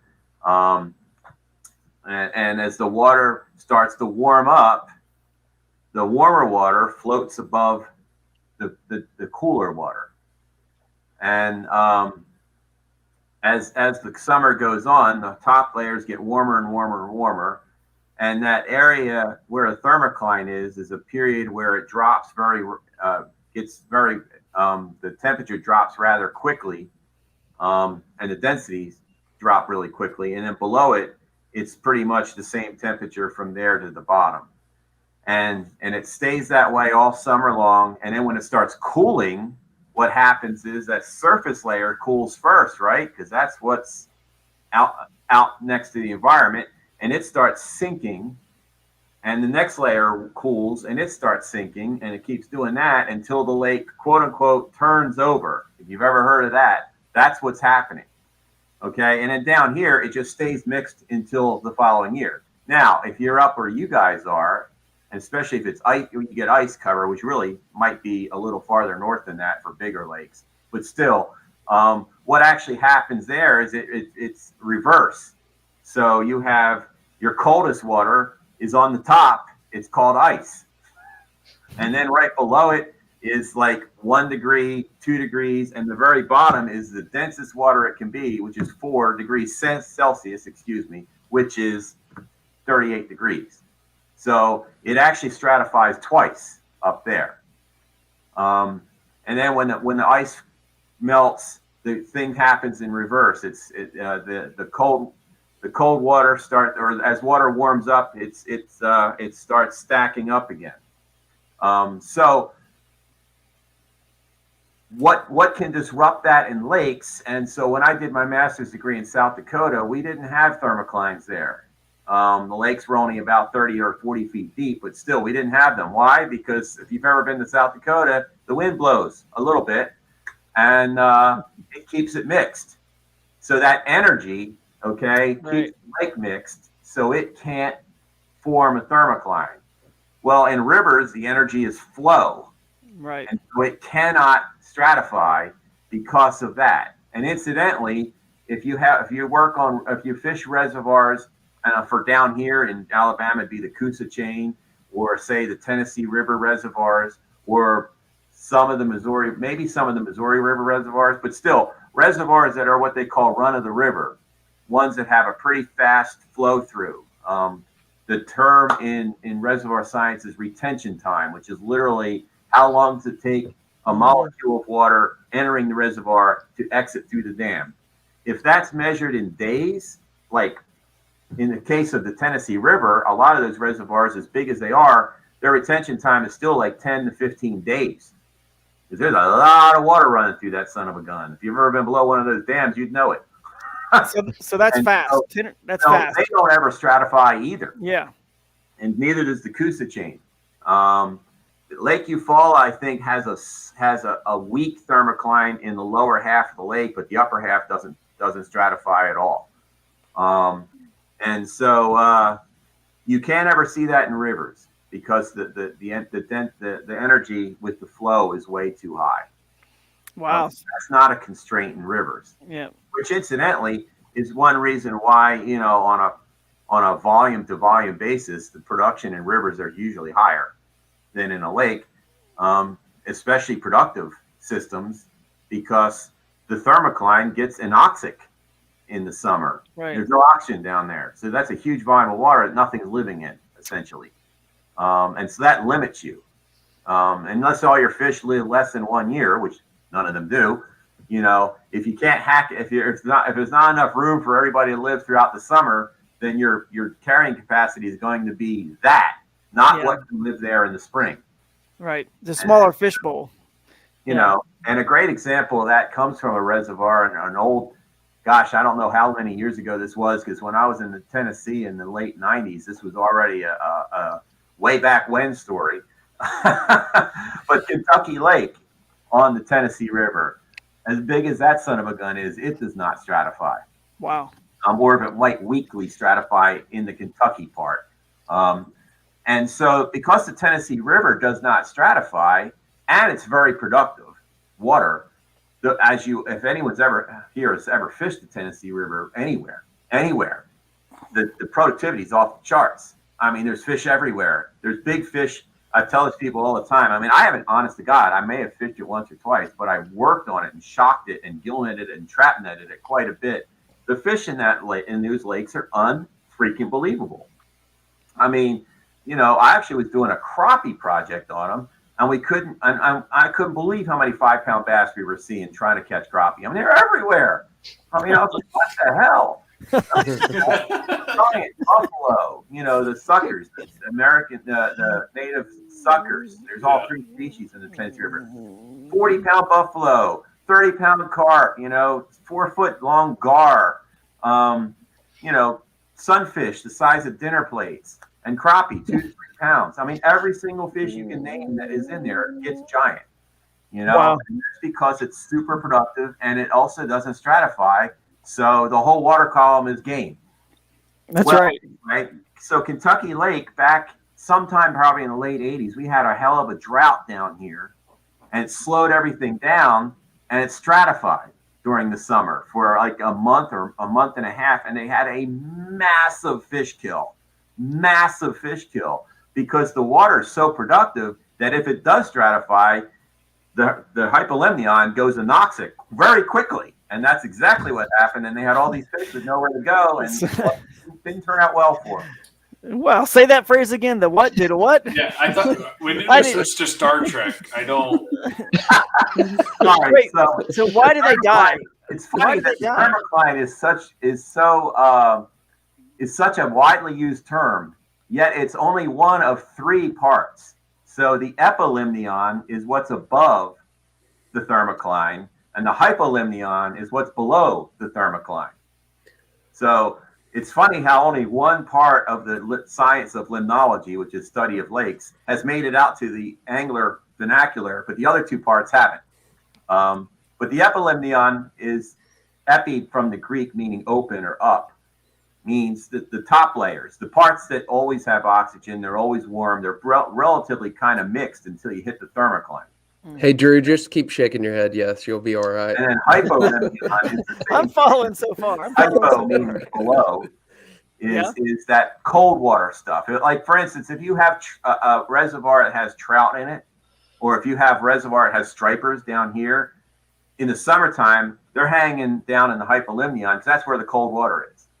And that's why, you know, if you don't have a good hypolimnion, you know, in other words, good meaning full of oxygen, or at least they can make it to the turnover without running out of oxygen, that's where the big striped bass are. If you think about Lake Martin and Lewis Smith Lake and Lake Lanier, just to name 2 of them, you know, 3 of them that have these giant stripers in them. You know, big stripers aren't like black bass. I mean, black bass live about 10, 12 years, and that's about it. Stripers can live 20, 25 in a heartbeat. I mean, those 40-pound stripers are not 5 or 6 years old. They're 15 to 20 years old. So you have to have good summer habitat to keep them in the lake, or they're not there. And the bigger they are, the cooler the temperatures they need for that to happen. So that's why you have the shallower lakes might have all the 5-pound stripers you care to catch, but they're not places you go to catch a trophy. So you have to have something like that. And usually you're talking about a lake that has pretty low nutrients, because that's the key. Mm-hmm. Once the thermocline goes across that lake, that density thing matters. They don't mix anymore. So whatever oxygen's in the area of the lake below the thermocline at the start of the summer, that's it. You don't get any more because you can't get photosynthesis down there because it's too deep for the light to penetrate. That's the word that trips you up. The only thing that happens is that the oxygen slowly goes down. I mean, it'll never go up. Right. So how much you have at the beginning of the summer matters, and it's all tied to the nutrients of the lake. And that's amazing. We don't have to deal with that stuff in rivers because it doesn't stratify. Dude, it's too. You have all kinds of more options. Yeah. More is the nutrients of the water generally have a direct influence on your biomass because you don't have to worry about a period of no oxygen. Yeah, no doubt. Reservoirs. It's too bad we're not monetizing this, Ken, because I think people are gonna have to rewatch that segment over so many times. We could have the number of clicks. You know, I was thinking it'd be cool if somehow you could put, you know, they can trace you know, if there's leakage in, I don't know, like your blood or somewhere, they can put like a dye, or let's say you have you're leaking something out, you know, water's coming from somewhere in the city, and they put a dye in here to find out where it comes out there or whatever. Right. I wish there was something like that could you could put in the headwaters or in all the creeks and rivers and kind of like see in this giant big 30,000 foot view of a lake which ones were like the most like fertile and best, and kind of figure it out. But that's kind of what, you know, what I'm doing when I look at a river and a whole watershed, a lake, river. We're trying to dissect and figure out which one, like you're saying, is the most nutrient rich, the most healthy. And there are all kinds of visual clues, you know, whether it be the the grass and rocks, like we talked about, nice wood and just clean, not silted in, just a cleaner, but not too clean, because the muddy and murkier water also has like a lot of nutrients. So there's just balance. But before we get too far away from this and into the other weeds, I will pull up a question for Lance about what jig are you throwing in the winter on those spots? It depends, but mostly I stick with the lightest jig I can throw and still maintain bottom contact. Okay. I throw quarter, 5/16. If they're more active, or if they're in some heavier current, I'll go up 3/8 or a half. Okay. But usually that smaller, lighter jig, and it's a smaller profile too. It's a finesse jig. Trim the front skirt, either a small kind of low action crawfish trailer or even a TRD. Yeah. Nice. Very nice. Another thing I was going to comment on about our winter fishing topic here is, obviously don't just look at the deepest. It's more about the eddies that are calm. And I like to look for banks that get a lot of sun. They don't have to be deep. They just need to be pretty calm. But like Josh was saying earlier, they still want to be around the food. So it's nice that there's some moderate current going by where it's calm over here, and there's like an eddy it's like I say, pretty calm, but then there's some moderate current that's also there. They can kind of face and feed into if they ever need to, but it doesn't have to be deep. But I also really like it when I see, for some reason, certain banks, mud banks in particular, or below certain creeks that maybe stain up a little bit. If you get that side of the bank that's got a little bit of a stain to it, the beauty is the sun combined with the stain, because the murky water warms up a lot faster than clear water, and obviously you got that going for you, and the fact that water over there is calm. So calm water is going to also warm up quicker than flowing fast water, which is what Steve was saying about the lakes in South Dakota and all that. The wind's whipping constantly, so it's anyway, not able to I guess cool off as much or whatever. But so yeah, that's what I look for, and I don't overlook the shallower places like that. And the only thing I will say is the shallower places like that are inside of a shoal complex, I do overlook in the winter, because a fish would have had to get up there to that hole or down, and they're not willing to do that. They want to be in those bigger, deeper, pools. And like you said, it makes a lot of sense too, Steve. I've seen articles in the past, going back to your comment, Lance, about the Devil's Horse in Ohio, about Lay Lake, for example. I've seen articles in Bassmaster where throw a spook in December. All year long, you can do it. So it makes sense now, because they're not turning over. But I still feel like for some reason, the majority of the fish, I don't know, they tend to still want be a little bit deeper. Maybe that's because more bait are going deeper for whatever reason, because maybe the surface water is a little bit cooler until the afternoon maybe. But no doubt it's an interesting topic about winter bass fishing, and there's a seasonal movements of river bass, smallmouth, and I'm pretty sure spotted bass probably do something similar, and shoal bass. They utilize all of the river. Lance, you talked about inside bend. No one really thinks about inside bends, but I've caught plenty of fish on the inside bends. You just got to know when. You talked about the tree in the mile of section that typically is a run that's not that good. Fish, I've noticed river bass do utilize the entire river, because the food, the crawfish and everything else is in that entire river. So they're going to, get there at some point and take up that, when they chomp down all the food in the shoals in the spring, in the pre-spawn and the spawn, when the water's high, they get in the shoals, they spawn the smallies, the shoal bass, and spotted bass and largemouth even. At some point, the water gets low there, and not as many fish can live there. They exit, and then it's like, well, where can we go pillage and plunder next? It hasn't been pillage and plunder for a while, and that's so it's kind of that they just keep moving into. And I feel like where I look for them is if they're looking to spawn in shoal complexes like shoal bass and smallmouth, they do love to do. I feel like when they're wintering in a pool, I'm always going to look at they're going to move up towards where the tail out into that pool is, and that's going to be the eddies they're going to be going to in the early spring first. And then maybe it's on the current seam, or maybe it's actually when it tails out in the middle of the river a little bit further, not the obvious eddies on either side of that kind of washout, the tail out. But even just further down in the middle of the river where you see the water start to kind of slow down and become moderate current from kind of off of a rapid, it peters out and becomes moderate. Well, down deeper, you think about a rapid is very shallow. It's very shallow. The water's going over fast. So down below it, there's always going to be calmer water. So I think once it starts to peter out and it's a nice current break, they're not using a lot of energy, the same as an eddy. But people don't really think about or notice that when it's an underwater current break and eddy, that's the surface water is ripping over the rapids. So I look for those places first, because I think they're getting ready to get up into those shoals to either spawn or munch and pillage and plunder on the fish, the bait fish and the insects that haven't been eaten in a long time. And it's no different than in lakes where they always say, like, you fish the drains in the back of a cove in a creek arm. You're kind of like right when it almost goes from kind of like pretty deep, I don't know, 15, 20 feet, and it jumps up kind of steep into the back of that creek arm. It's almost like that's a shoal right there. It's like they're going up, but they're getting ready. They're pushing up there to like get up shallow to spawn. And our fish are pushing up, I feel like, at the base of those tailouts.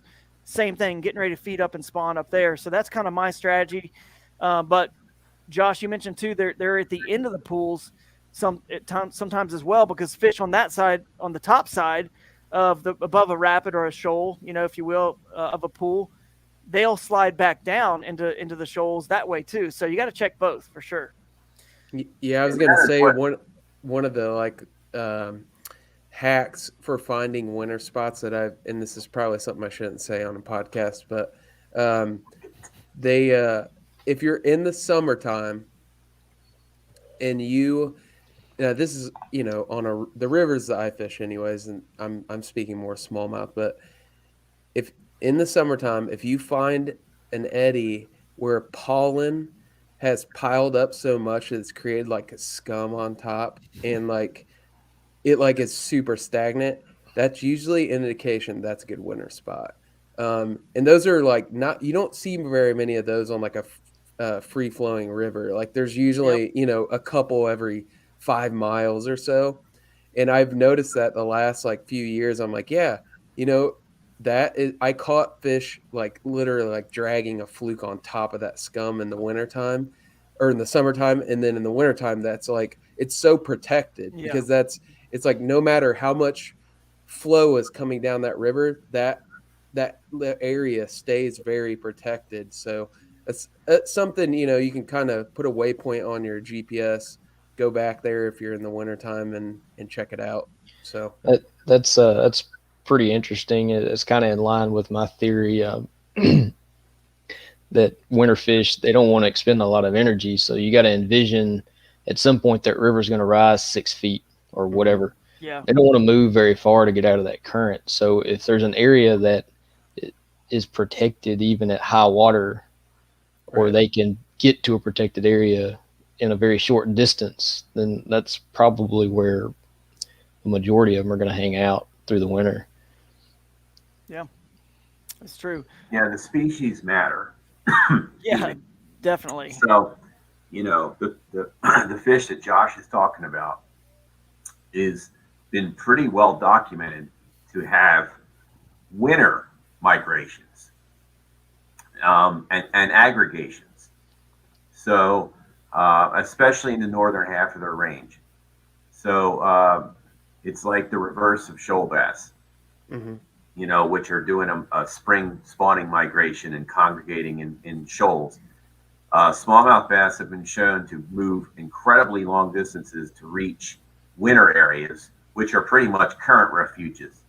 And they do aggregate in the winter, unlike most of the other times of the year where they don't. But yeah, there's been work that's shown them move 80, 90, 100 miles sometimes to reach these places. And sometimes they completely, I don't know about on a population scale, but they've documented them moving completely out of a smaller river into a larger river and wintering there. And they even do this in lakes. If you've ever been to northern Minnesota or whatever, I have never fished this, but apparently in late fall, which up in there is October, which is the beginning of the fall here. But they create these giant aggregations in these lakes, so much so that they have regulated now, and it's only catch and release only starting in mid-September, because people were hammering giant schools of 3 and 4 pound smallmouth bass in really late in the year. And so that's just that's how that critter rolls. Yeah. You know, largemouth bass have been shown in some of the northern rivers to abandon the main channel altogether and go into deep backwaters. But I think most fish are definitely. I mean, I've seen that with shoal bass. They are not in super shallow, fast water in the winter. Right. They tend to abandon those areas and find slower reaches that aren't terribly far, maybe, from some of those shoals, but you know, and I'm not sure about Alabama bass. I mean, I've heard from some people that the winter is the best time to fish for them, so they must be a little bit more active and a little easier, perhaps. They don't seem to be as affected by cold weather. I mean, once it gets, I mean, if it gets down in the 30s, I've had really hard time, but the 40s, they still bite. Yeah, I mean, that doesn't happen much here anyway, but Yeah. I think I've been on one trip like ever in Alabama, and the water temp was 38 degrees, and I caught one fish that day. But yeah, that's what I've heard. Yeah. But usually it's in the mid 40s, and you can catch them. And Steve, I don't know if you've done much studies on them as far as migration. I feel like they move some, but maybe in a far less scale than smallmouth. I think all river fish move some. I really do, no matter what they are. Yeah. We're about to embark on another telemetry project, this time on the lower Flint, and it's going to include largemouth. So I'll be interested to see how they move as compared to the shoal bass. Yeah, that'd be real interesting. One thing I've seen with the Alabama bass is, you know, a lot of people, you know, they're current oriented for sure, but I don't see them spawning in shoal complexes like shoal bass and smallmouth. They like protected areas. So I like when I'm looking for winter areas, I'm looking for current refuge and also being adjacent to a shallow flat that's also protected, because they're going to be moving there next. Right. That's interesting. Yeah, I wasn't sure about them where they spawn. So that's real interesting. I just didn't know, you know, because they are closest related to the shoal bass. So, you know what I mean? Aren't they, Steve? Like genetically? Well, it depends on which geneticist you're talking to that day. Well, that's good information for the Alabama bass from Lance here, that they do not really prefer to go. I knew they didn't group up in shoals the way, you know, that smallies or you know, shoal bass especially do. But that's interesting stuff for sure. All right, guys. I don't know of any bass species that do what shoal bass do. Yeah, it's pretty unique in itself. Smallmouth do a little bit of aggregating, but not that much, and nothing like that. Where, like, you know, the one stream down the road from me, we documented 96% of the fish we had tagged all were in one shoal for a couple weeks. I mean, you're really talking about the entire freaking river. I think Alabama bass do aggregate. I've found aggregations, but they're not in shoals. Right. Well, back to Josh's comment too. I think for spawning, that is. Yeah. Circling back to, is that a good summer hole, and I think this applies to lakes so well, you know, because we all know that they go kind of deeper. A lot of fish go deeper, and they, you know, guys throw, you know, deep crankbaits for them in the summer, but the same thing in the winter. Kind of like what you were saying, Josh. You know, a good hole in the summer a lot of times can also be a good hole in the winter. So, you know, keep it in mind. So it's just kind of funny how we're talking about the grass flat with Lance translating to a shoal. There's always a, you know, what's the word I'm looking for? There's always a lake counterpart to that situation. You know, if you really think about it, there's always the lake counterpart that's similar to what we're describing here. So pretty interesting stuff. I wonder if we should move into our final segment here. We'll probably go another, you know, 30 minutes or something if there's comments, but we're going to go into questions from. Yeah, so we can go into some questions, and there was one when we were still talking about the Thermocline stuff. I let it ride for a little bit just because we were in such a good topic. But Jake Horn mentioned again he had a question, so I don't know if anybody can throw in on this. Probably, Steve would be the best, but he said, so I don't know. You guys can just read it. I'm not going to read that out. I'm not going to just dictate it. So basically, is Lake Erie walleye sit on the thermocline in the summer? Is it because it's the coolest level of water? I imagine the shallower lakes, this might be the same with bass. Do you have any information on that, or any ideas? Or down here, I don't think even below the thermocline is much cooler than. I mean, I've only seen a couple lakes. Like I said, the Coosa chain doesn't thermocline, but some of the smaller state lakes will, and they'll thermocline like 8 feet, and there's nothing below them, and the bass are just wherever they can be in that 8-foot zone, and water visibility is like 2-3 foot, so if that, maybe less than a foot, so they want to be shallow anyway. I mean, Steve, you might know better, but my understanding of a thermocline is the temperature is pretty well homogeneous until you get to the thermocline, and then it kind of shifts, and then it's fairly homogeneous below that, just kind of a different temperature. Right. So, that's exactly right. I don't think it really matters. I think it's their depth is more dictated by visibility. Yeah, I mean, Lake Erie's so far north. I mean, I know it's the shallowest of the lakes, and it's probably the most productive of the lakes, but I can't imagine that it gets above the thermal preference of walleye. Like down here, they do. Down here. Sorry, we don't really have them in Alabama, but in Tennessee, North Carolina, it's very common that, the upper part of the reservoirs in the summer are not a place walleye want to be. It's a bit warm for them. And so they do tend to hang in the thermocline. And in a lot of cases, they don't really go below the thermocline because there's not a lot of oxygen down there. But one other thing that can cause fish to congregate around the thermocline is what are they eating and where are they hanging out?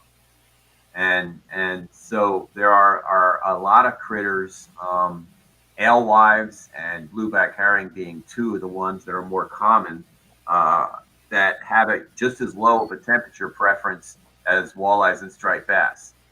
They're not like gizzard shad and threadfin shad, which just crank up the heat, baby. I mean, as much as you can get it, we're happy and we're swimming around.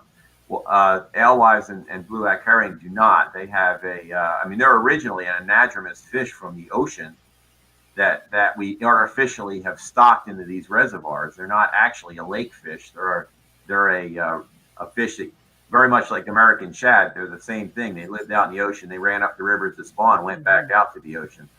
So they're adapted to ocean temperatures, and we're talking about Atlantic, not the Gulf. I mean, the ocean is cold. Right. It doesn't get 85 degrees in the northern Atlantic Ocean. So they're used to that. So you can have a situation where, and it's very common in reservoirs. I do not know about in Lake Erie and what they're eating. But it's in reservoirs, walleye very typically are preying on blueback herring or alewives, depending on where you are. And they're down in the thermocline. So the walleye are down in the thermocline, having a party with them. And makes sense. And interestingly, you can have what they call 24-hour migrations and stuff like that. So the zooplankton are also down lower in the thermocline during the day, and then they go up at night, and the bait fish follow them, and so do the predator fish in some cases. It's a dynamic thing. They don't just sit there and never leave. You guys ever watch any murder documentaries? Sometimes. All right. Well, you know what they always say about the motive? They're always like, dude, just follow the money. Follow the money trail. You always get the answer, right? That's kind of the saying for the fish here, the bass. It's like follow the bait fish. Follow the food. If you follow the food, you're going to find the killer. It was the largemouth. It was the smallmouth. It was the shoal bass. There they are. It was anyway. But it's really it. You can learn a lot, like you're saying. But what you just said with the alewives needing cooler water, I didn't know that, or preferring cooler water and blueback herring. that makes a ton of sense. Why you're going to see in those lakes like Lanier or wherever, when they get lower, all your big stripers are down there and everything else eating on those things. So that's pretty cool. That's why they stock them. Yeah. I mean, I don't know of any state agency that stocked blueback herring. I think that's been more of an angler thing. But alewives were stocked in a lot of reservoirs. And the reason was literally to provide food for striped bass. Because otherwise what happened is you had a spatial separation of striped bass from their food source in the winter or in the summer. Right. The stripers were down there hanging either at the very bottom of the thermocline or even below it. And there was nothing down there to eat. And so they would get skinny through the summer and make it through, and then they would go put the tag on and go eat. And that still happens to some degree, like in Lake Martin. Certainly they did that because there are no alewives in there. Now there's blueback herring, but there didn't used to be. Yeah. But Virginia certainly stocked alewives in numerous lakes just to feed the stripers because they have about the same thermal preferences. So they overlapped in time and space a lot more than stripers and shad. So, Those silly lakes, man. Silly lakes. So once they lose the trophic upsurge, it's all over. Now we got to start figuring out how we're going to keep absolutely. Keep these anglers happy and fishing here and blah, blah, blah. So anyway, I'm going to stick with the rivers. I don't got to worry about any of that stuff. Well, river anglers are usually much more happy. Yeah. By all reports, I can tell you that. Oh, that's funny. Let's see. Any other questions up here? I wanted to pull one up real quick too, Ken. There was one about, I'll answer this one from Valley Adventures. They were just saying, curious what I'm working on with Crescent, thinking about getting another kayak, and they want to know if I should hold off. I would hold off just a little bit. If I were you, I would hold off a little bit. I can't talk about how long or anything like that because. Do I need to cut the screen? Who knows? And black everybody out? Like, pull the plug on this. Cut me off. No, but I would hold off a little bit if I were you. I just would. But also, no, it's been going good with Crescent, having a lot of fun, good company, good people, and of course they're very much, living the current is our slogan. Hey, I'm wearing the shirt right now, living the current. Yeah. So it's a kind of a lot of like-minded folks over there, and it's been a lot of fun. So we got some cool stuff coming out. And another question, I want to give a shout out to Randy. Randy is the man. Steve Baker commented this, and he did use him 2 years ago on a family vacation. I can't say enough good things about Randy Morrow down there in the Keys. So thanks for that comment and comments about Randy. And then, oh man, Josh Tatum said the same thing, an update on the secret DG Crescent boat. But there was another one, about the River Bassin hats. Someone was asking about River Bassin hats, and we will have some River Bassin hats for sale again. Matter of fact, I got a ton of them, just laying around here. But we have more coming. We'll put them up for sale again. Ken's repping one right there, so it's all good. But anything else here? We got some good comments coming in new from the bottom. Our buddy Matt Davis down in Southern Ohio says, I have a wildlife degree, but I've learned more about you in 2 hours, Dr. Salmons, and the fisheries biology than he did in school about fisheries and biology. So I don't know what, is that a dig on his education, like where he went, or is that, well, I'll talk to Matt about that later, but. Yeah. That's brilliant. Somebody send that into Steve's boss over there at Auburn. Yeah. Get him a raise. Wow. That's a lot of praise. That's good praise there. And then we got somebody that's just, sitting in a snowy or, very interested in talks, a cold, snowy night, and good to see some familiar faces in the days of Georgia. So that's somebody that's commiserating in our cold weather that What's up, we're Ted? dealing with. Ted's very knowledgeable on this sort of topical discussions here. So good guy. What about this here? Mike Fink. Will striper hurt smallmouth population in rivers? They released 10,000 fingerlings in my river last spring. Steve's over here. Almost certainly not. First of all, 10,000 fingerlings at a survival rate of probably about 0.05%. It's not going to be a big deal. That's not much at all. They stock hundreds of thousands of striper fingerlings in an average reservoir. So smallies are going to eat those fingerlings. Bass despite what everybody seems to think. They will eat trout, you know, but they don't tend to eat bass. Bass are too smart for them, if nothing else. You know, when I say they eat trout, they're usually eating the hatchery trout, which are dumb as a rock. But you know, Fair.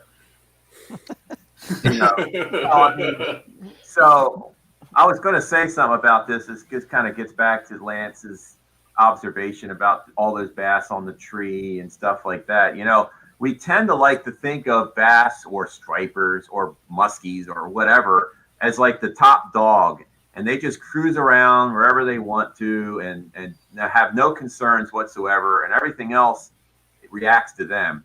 But that's really not how most animals at all see the world. They see the world as, you know, they're looking for their next meal and trying not to become someone else's next meal. And so there's always something bigger than you for the most part, unless you're like a grizzly bear, you know, which rarely, if ever, is found in a stream.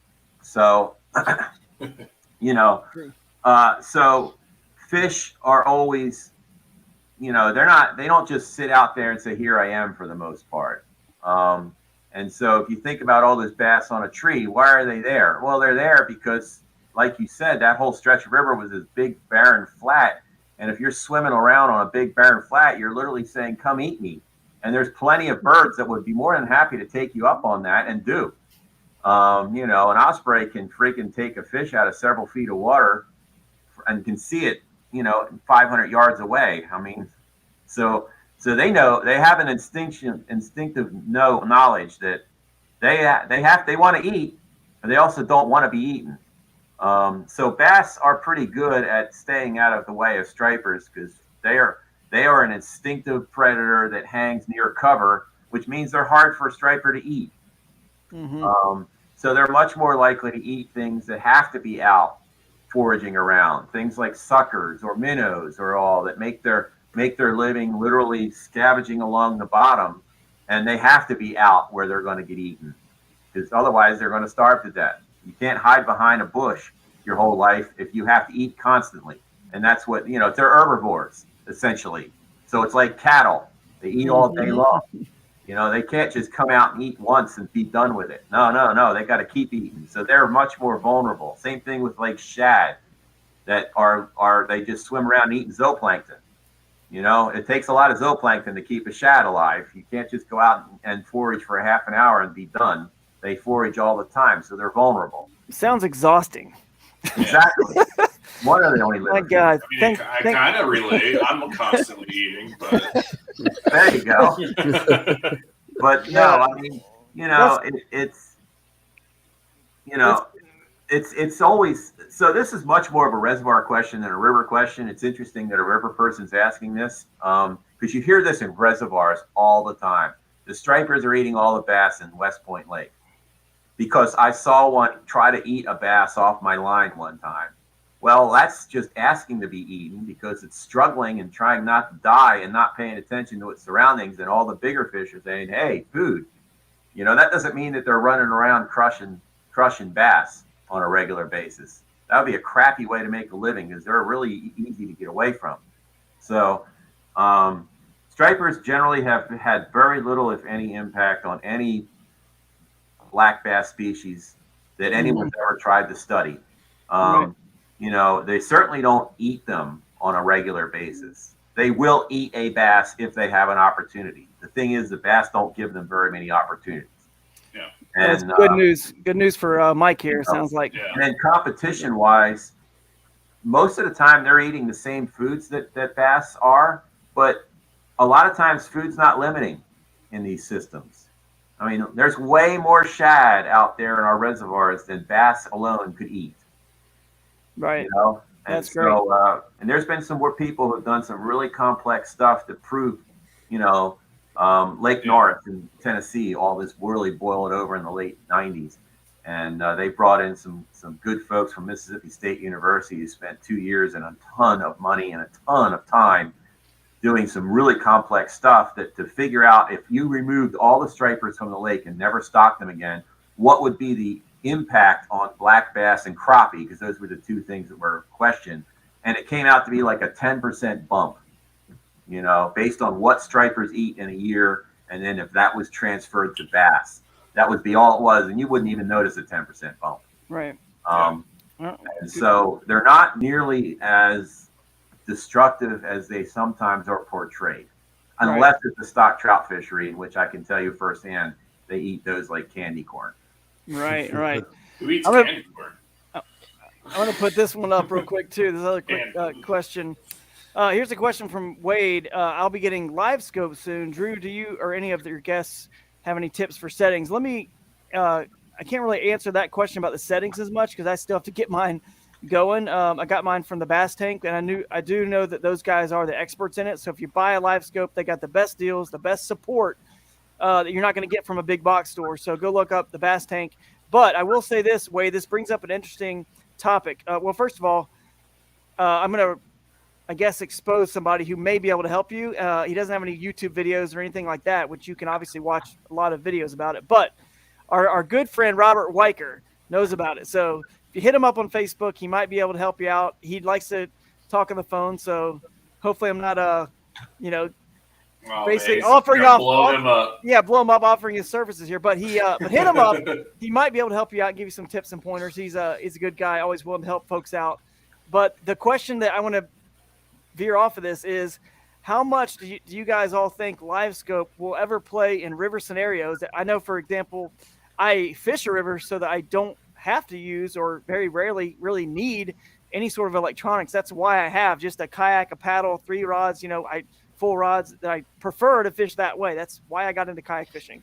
And I kind of hold true to that. As much as I can, especially in tournaments, I try to do it. But how much do you guys think live scope will actually impact the river, or will, and let me ask you this for Dr. Salmons, if you know anything about it, how much does current disrupt that sonar signal on its accuracy and being able to work and function properly? Do you know anything about this topic? Well, I know side scan sonar works really well in rivers.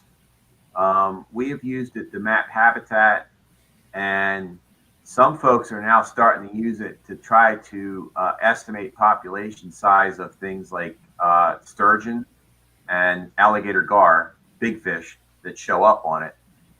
So it doesn't seem to be a big problem. But now in shoals, though, I think it's worthless. Yeah. There, the turbulence is the signal bounces off all that turbulence, and it's just really, really gnarly. So it just simply depends on, 80% of the river is probably fine, but the areas that we kind of tend to fish a lot, probably not as much. Not to mention that you have to watch out to not bang, rip the thing off on a rock. We haven't even tried the side scan sonar any of the shoals. No point. And then when we're doing the habitat stuff, we're doing it when the water's as high as possible, so we have the best view of everything. That might be dry at some times of the year, but still, you're getting your best look at the habitat. Yeah. I don't know what they do when they're censusing sturgeon or gar. I'm not 100% sure if they try low or high or what they do.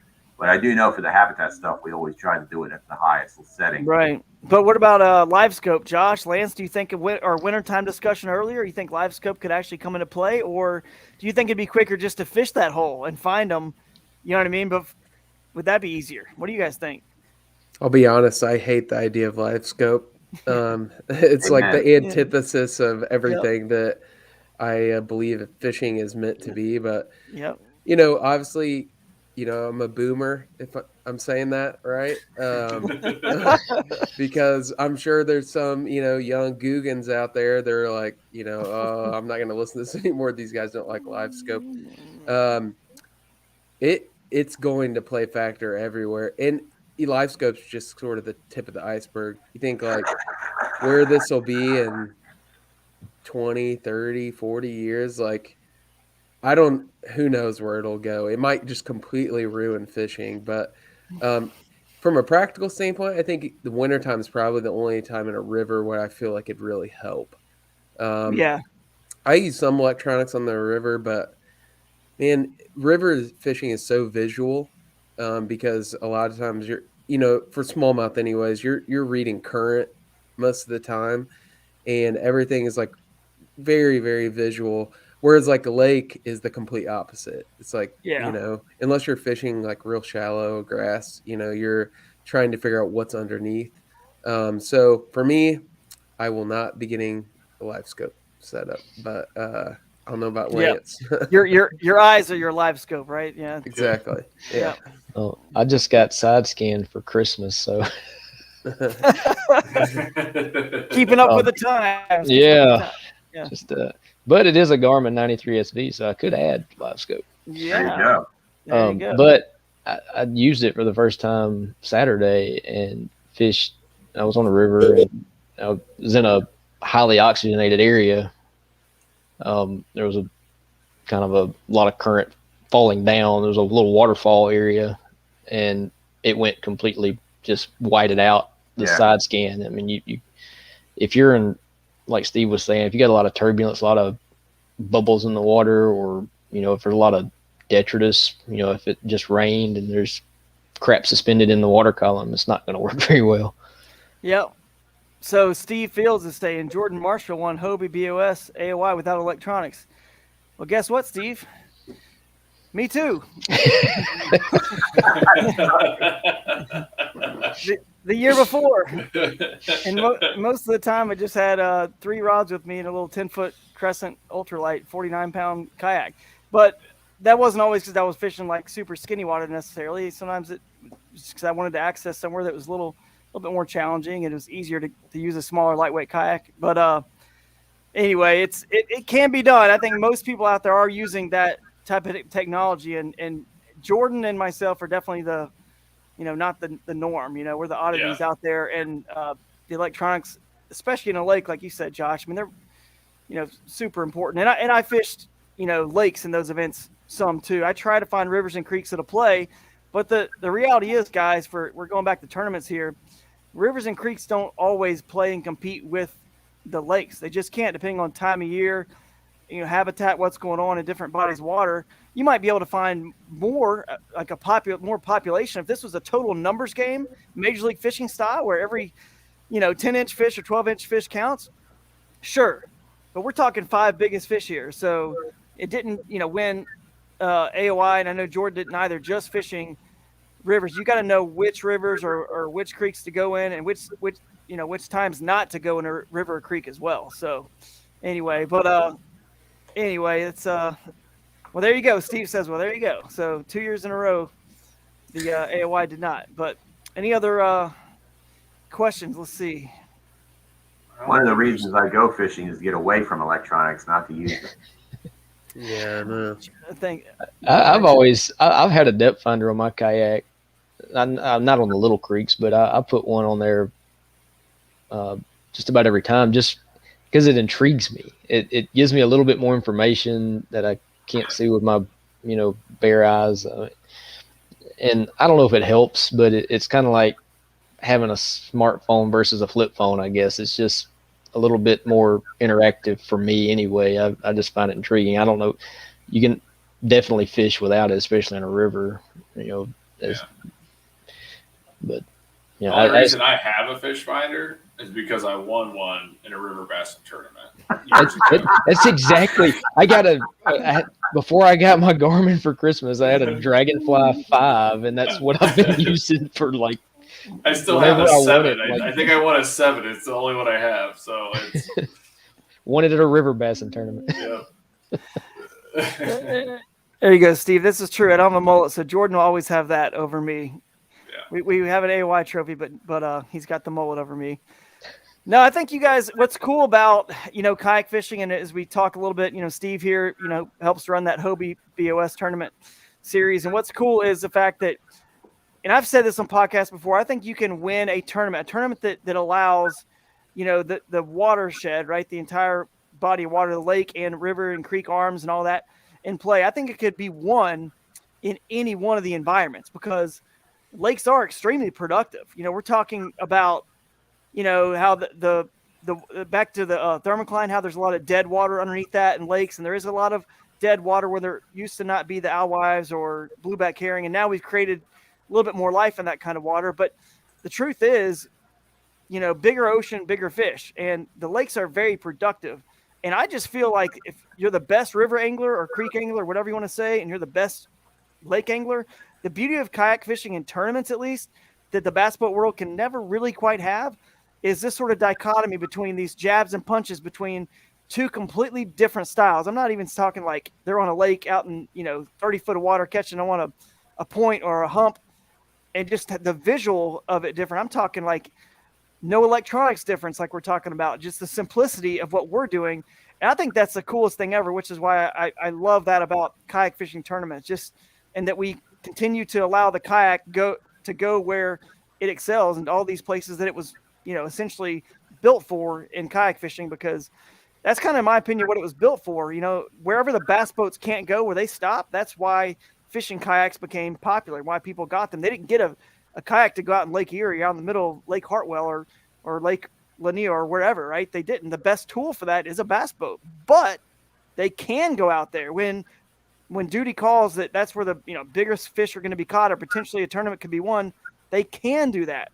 So it's pretty cool that kayak, we can highlight how versatile the craft is in these tournaments. And I just think one day when this is on TV, that's going to be the most exciting thing that we could never lose, is a shot showing Lance in some little creek in Shoals going to a Robert Weicker or Adam Reiser or whoever with electronics out in the middle of the lake, and they're just going blow for blows. It's just, that's to me is exciting. And that's something different than the bass boat world. They could never offer that. Tourism departments for the bass boat world will never get content and beautiful scenery of rivers and creeks that they can for the bass boat world. But we can offer that as kayak fishing.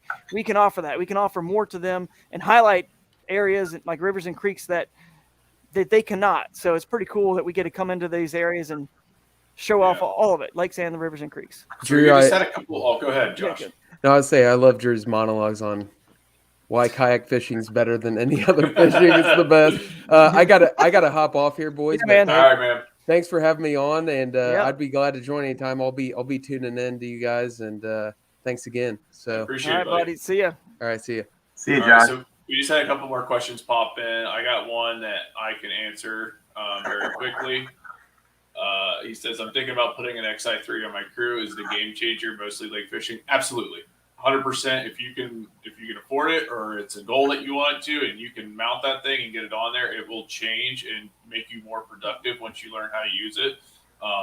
Whether you're just making runs or you're setting yourself up to fish like a certain line down a bank or something like that. I never could have done anything I did in National Championship in October had I not had the motor guide on there. So absolutely, it's 100% worth it. It takes time to figure out how to use it appropriately. And the anchor mode is, if you can afford to get that, anchor mode, the pinpoint GPS, whatever that feature is called, I think. Yeah. It is worth it. It'll help you hold on some spots, and you just get to fish. You just hit anchor, so it's. And it saves your body like exhaustion from paddling. Like it gives you more energy to make casts and be precise with those casts than having to paddle those miles and then trying to drop your shoulders and stuff like that. And like I have carpal tunnel. It's that saves my hands big time, being able to run around with that motor. You mean you don't have to cast with one hand and paddle with the other? It's crazy, right? It's amazing. I mean, that is a good skill to have, because you need it for when you go down to like a CK1 and you're in a little creek and the motor's not going to make a difference anyway. You still need to be able to paddle and cast with one hand. But if you are doing lake stuff, that motor guide will definitely help you out. So this looks like this is another one for Steve. It's a 3-part thing, so I'm just going to rip through these real quick to get to the question. He says, my home river in North Carolina, South Carolina, Piedmont is a fantastic smallmouth river. Alabama bass have been introduced in the last 10 to 15 years, and I'm seeing a good bit of hybrids. He said, y'all mentioned that earlier that Alabama bass don't spawn in shoal complexes as much as smallmouth. Does this mean they may not hybridize the smallies out of existence? Oh, don't we wish? Yeah. I guess we're waiting to see what happens in rivers. I think that I don't think smallmouth bass spawn very often in shoals either, honestly. Um, at least the kind of shoals that we have. Right. Shoals are different depending on what part of the country you're talking about. And, so I'm somewhat familiar with the Carolinas. They're not any different really from Georgia and Alabama. Big giant rocks and big drops and all that stuff. But still, no one's looked at this yet on rivers in terms of how much of the population is getting hybridized. But there's hybrids there, as you've already noticed. I can tell you that without any question, this is rapidly becoming an ecological crisis in reservoirs. Like I said, I'm working on a manuscript right now, along with people from Georgia, South Carolina, North Carolina, Tennessee, and Virginia, and it's not a good story. These things are rapidly hybridizing smallmouth bass out of existence, and also outcompeting largemouth bass to the point where largemouth bass are getting harder and harder to find. So they are going into these reservoirs and rapidly becoming the dominant black bass species at the expense of everything else. And we're very, very, very, very afraid of what's going to happen if this keeps going and what it's going to mean for rivers.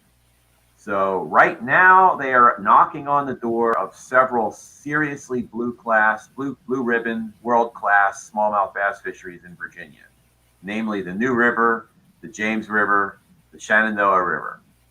They are already found in the New River, thanks to Clater Lake, which is where they were first put in. They found one or two of them in the James already. And so that's about all we know right now. They're just starting to show up. So we don't know yet, but I wouldn't bet against them.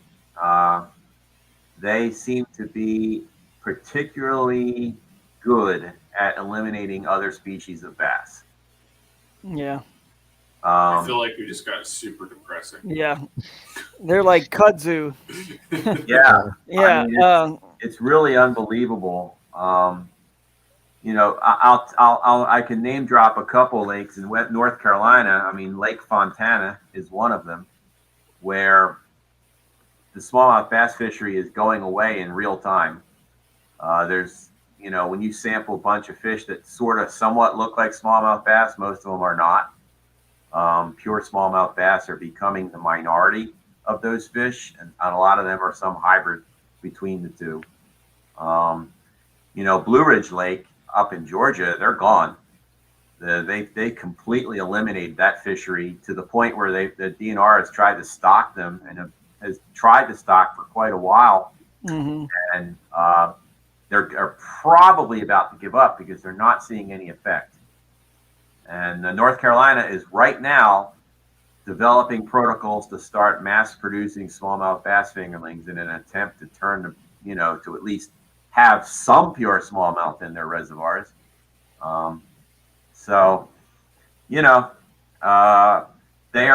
Virginia has already put them on the noxious species list or whatever that is. Basically, you're not allowed to be caught with one of those alive in your boat. And they are right up there with snakeheads. Yeah. So and that kind of thing. Touching on that real quick. Sorry to interrupt, but somebody mentioned it. Is it a viable? I'm just asking in general. Is that sort of thing a viable way to control this? Is really catch and call?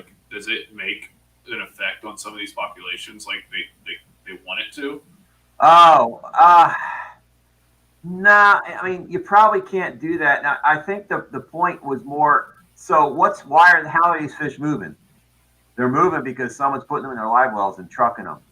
And that's really what they're trying to prevent, is spread.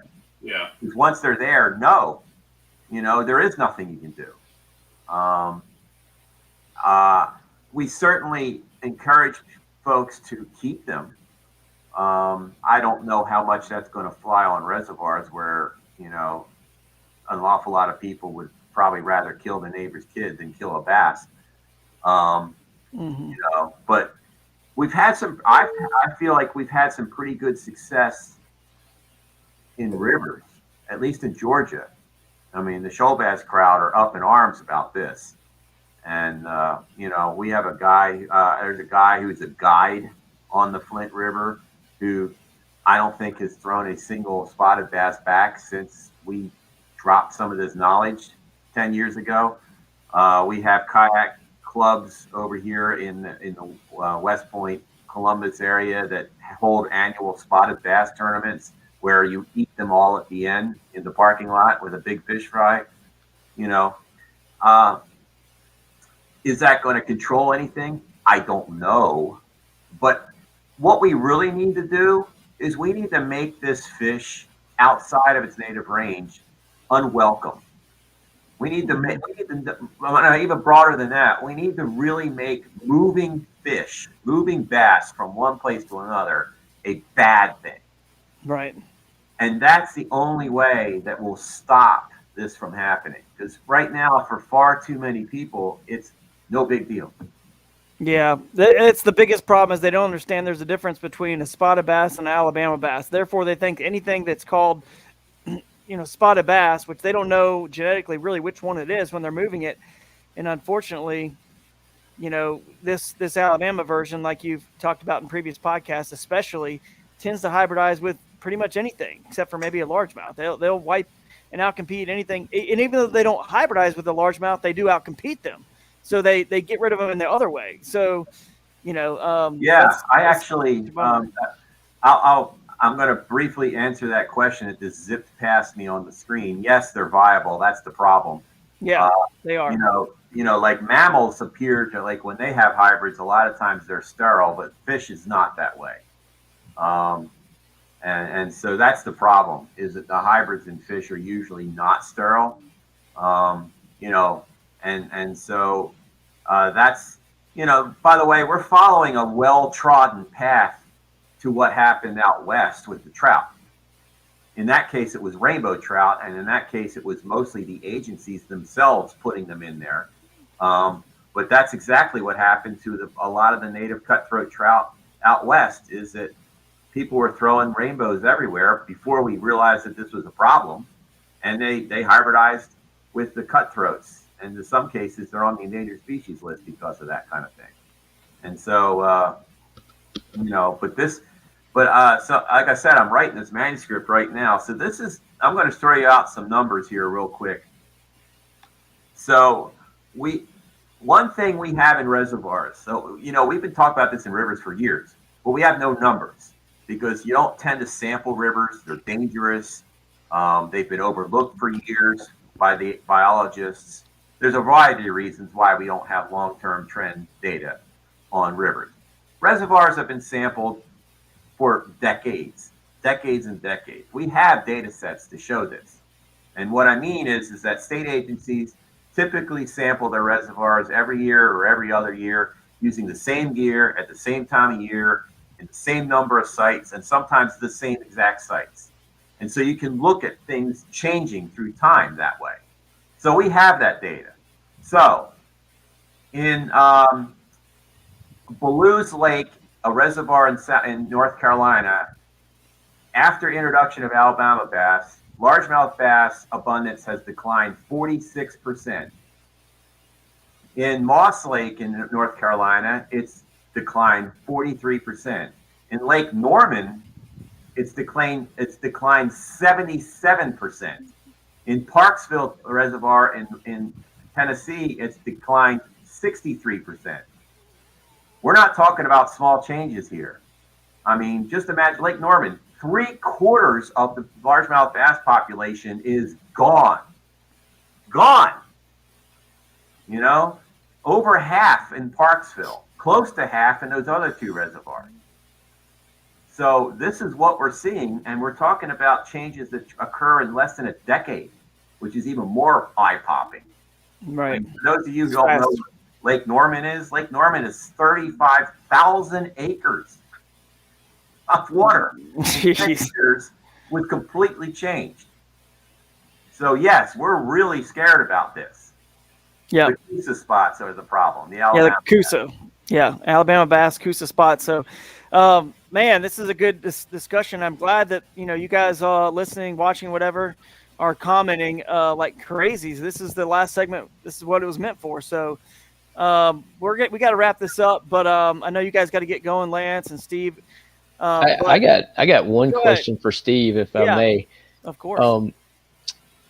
Has there been any or modeling study to determine what the initial population size of the invader was?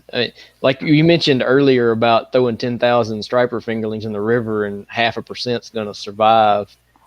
It seems like, if a guy throws 3 spotted bass or 3 Alabama bass in the river that they're not supposed to be, then it's not going to make that much of a difference. It seems like this is a concerted effort to install these fish by bucket biologists, and like it's I don't know, it's maddening that somebody is actually trying their hardest to get these fish. They are, and they're not shy of telling you that either, by the way. Oh really? Oh no. So we just, it's funny. So last week we just had our annual Southern Division American Fisheries Society meeting in Charleston, and we actually had this real conversation. Like how many does it take? Well, we don't know that number. One of the guys working in one of those reservoirs in Alabama and North Carolina had this really interesting story. Matter of fact, they hadn't sampled this reservoir before, and they were having a habitat enhancement project with a local bass group, a bass club. And it's typical. They do this a lot, where they throw a bunch of trees in the water and brush piles and make fishing habitat and that kind of stuff.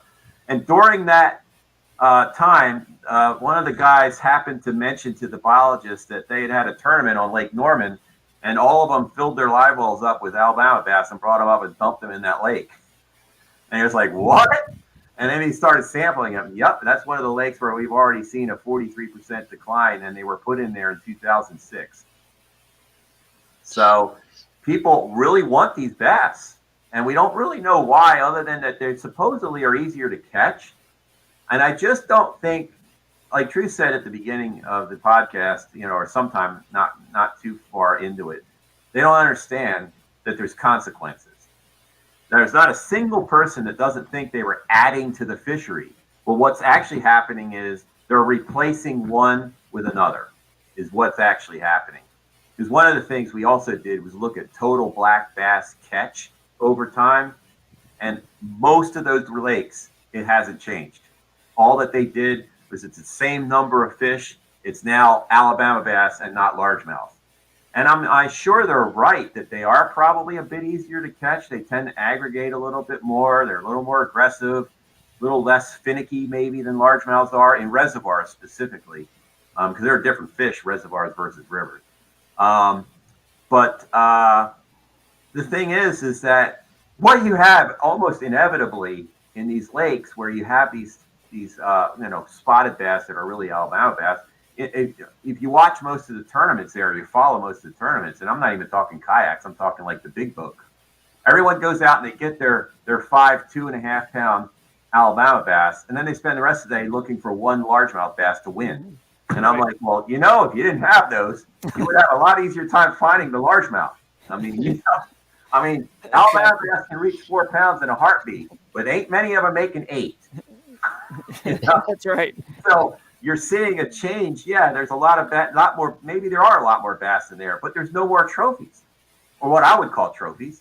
You're eliminating a fish that can get 10 pounds with a fish that might get 5, maybe 6 would be a really awesome one. Yeah. Yep. And so that's the frustrating part, is that they think they're doing something that they're actually not. Yeah, for real. And then, of course, once you put it in the lake, it affects the river system both directions, below the dam and above, and then boom, the whole river system, watershed. It's just so Bartram's bass is a great example of an unintended, is what do they call that? Collateral damage. They stocked them in the Savannah River reservoirs. They weren't thinking about the streams. They wanted them in the Savannah River reservoirs, and today in 2022. every one of those reservoirs in the upper Savannah are basically an Alabama bass fishery. I mean, you look at all the people fishing Hartwell and Russell and Hartfield, where are they posting? Endless pictures of 3-pound Alabama bass. Yep. But the problem is they didn't just stay there. They ran up in all the creeks, and now they're hybridizing Bartram's bass literally out of existence and possibly off the planet. Yeah, exactly. That's a shame, man. Well, I appreciate you guys' time. It's been a cool show. Real quickly, I do want to say there's a comment here. It says some old timers call spotted bass Kentuckies. Is there a reason that? I think this might be Jordan Marshall. I'm not sure because some other person commented.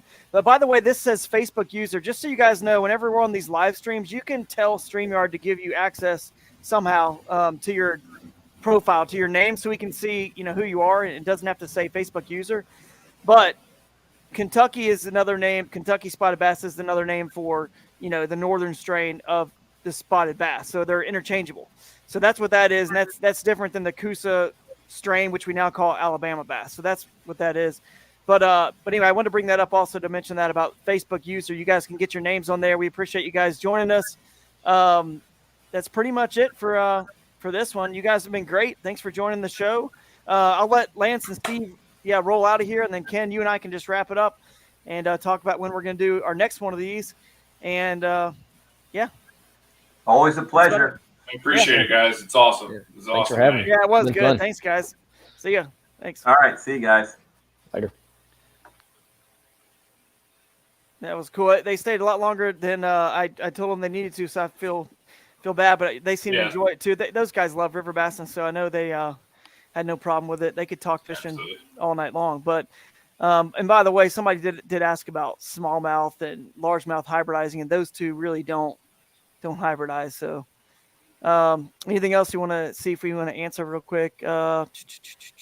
Somebody said they missed most of the show, but they can't wait to hear the whole thing. Thank you very much. It was a really good show. You're going to learn a lot.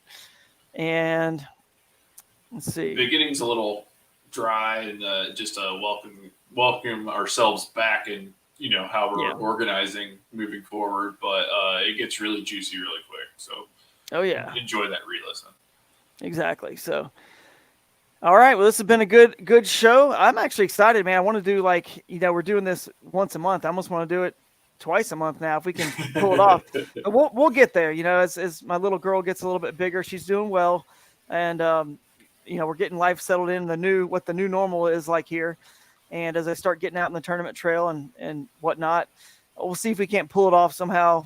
Twice a month, but at least once. And if we go live a second time a month, maybe it's more spontaneous than. This was spontaneous. No one knew we were restarting this, and when we first started, we had 45 people on here at one time, and it's still 31 here. So, I think we can go spontaneous every once in a while, and it won't hurt. And people can also re-listen and rewatch anyway. So, no big deal. But you guys have been great, Ken. I appreciate it. Are we still calling you Dr. Noisewater on the new one, or are we leaving that in the past? I don't know. Let's see. We should probably just drop it, I guess. If you guys want to, it's fine. Maybe we could put a poll off up on the River Bassin group page or whatever. But I don't care either way, to be honest. Yeah, right.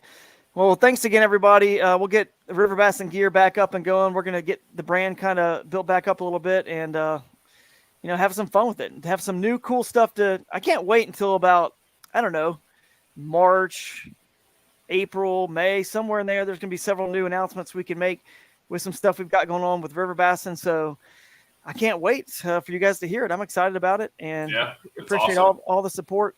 A lot of good stuff coming out in 2022. Just stick around with us, guys. Yeah, absolutely. So we'll catch you guys later. As always, don't forget to live in the current, and we will see you guys on social media, wherever else, I guess. We'll see you on the tournament trail, and have a good one. Later. Peace out. See you, Ken. Thanks, buddy. Later. See ya.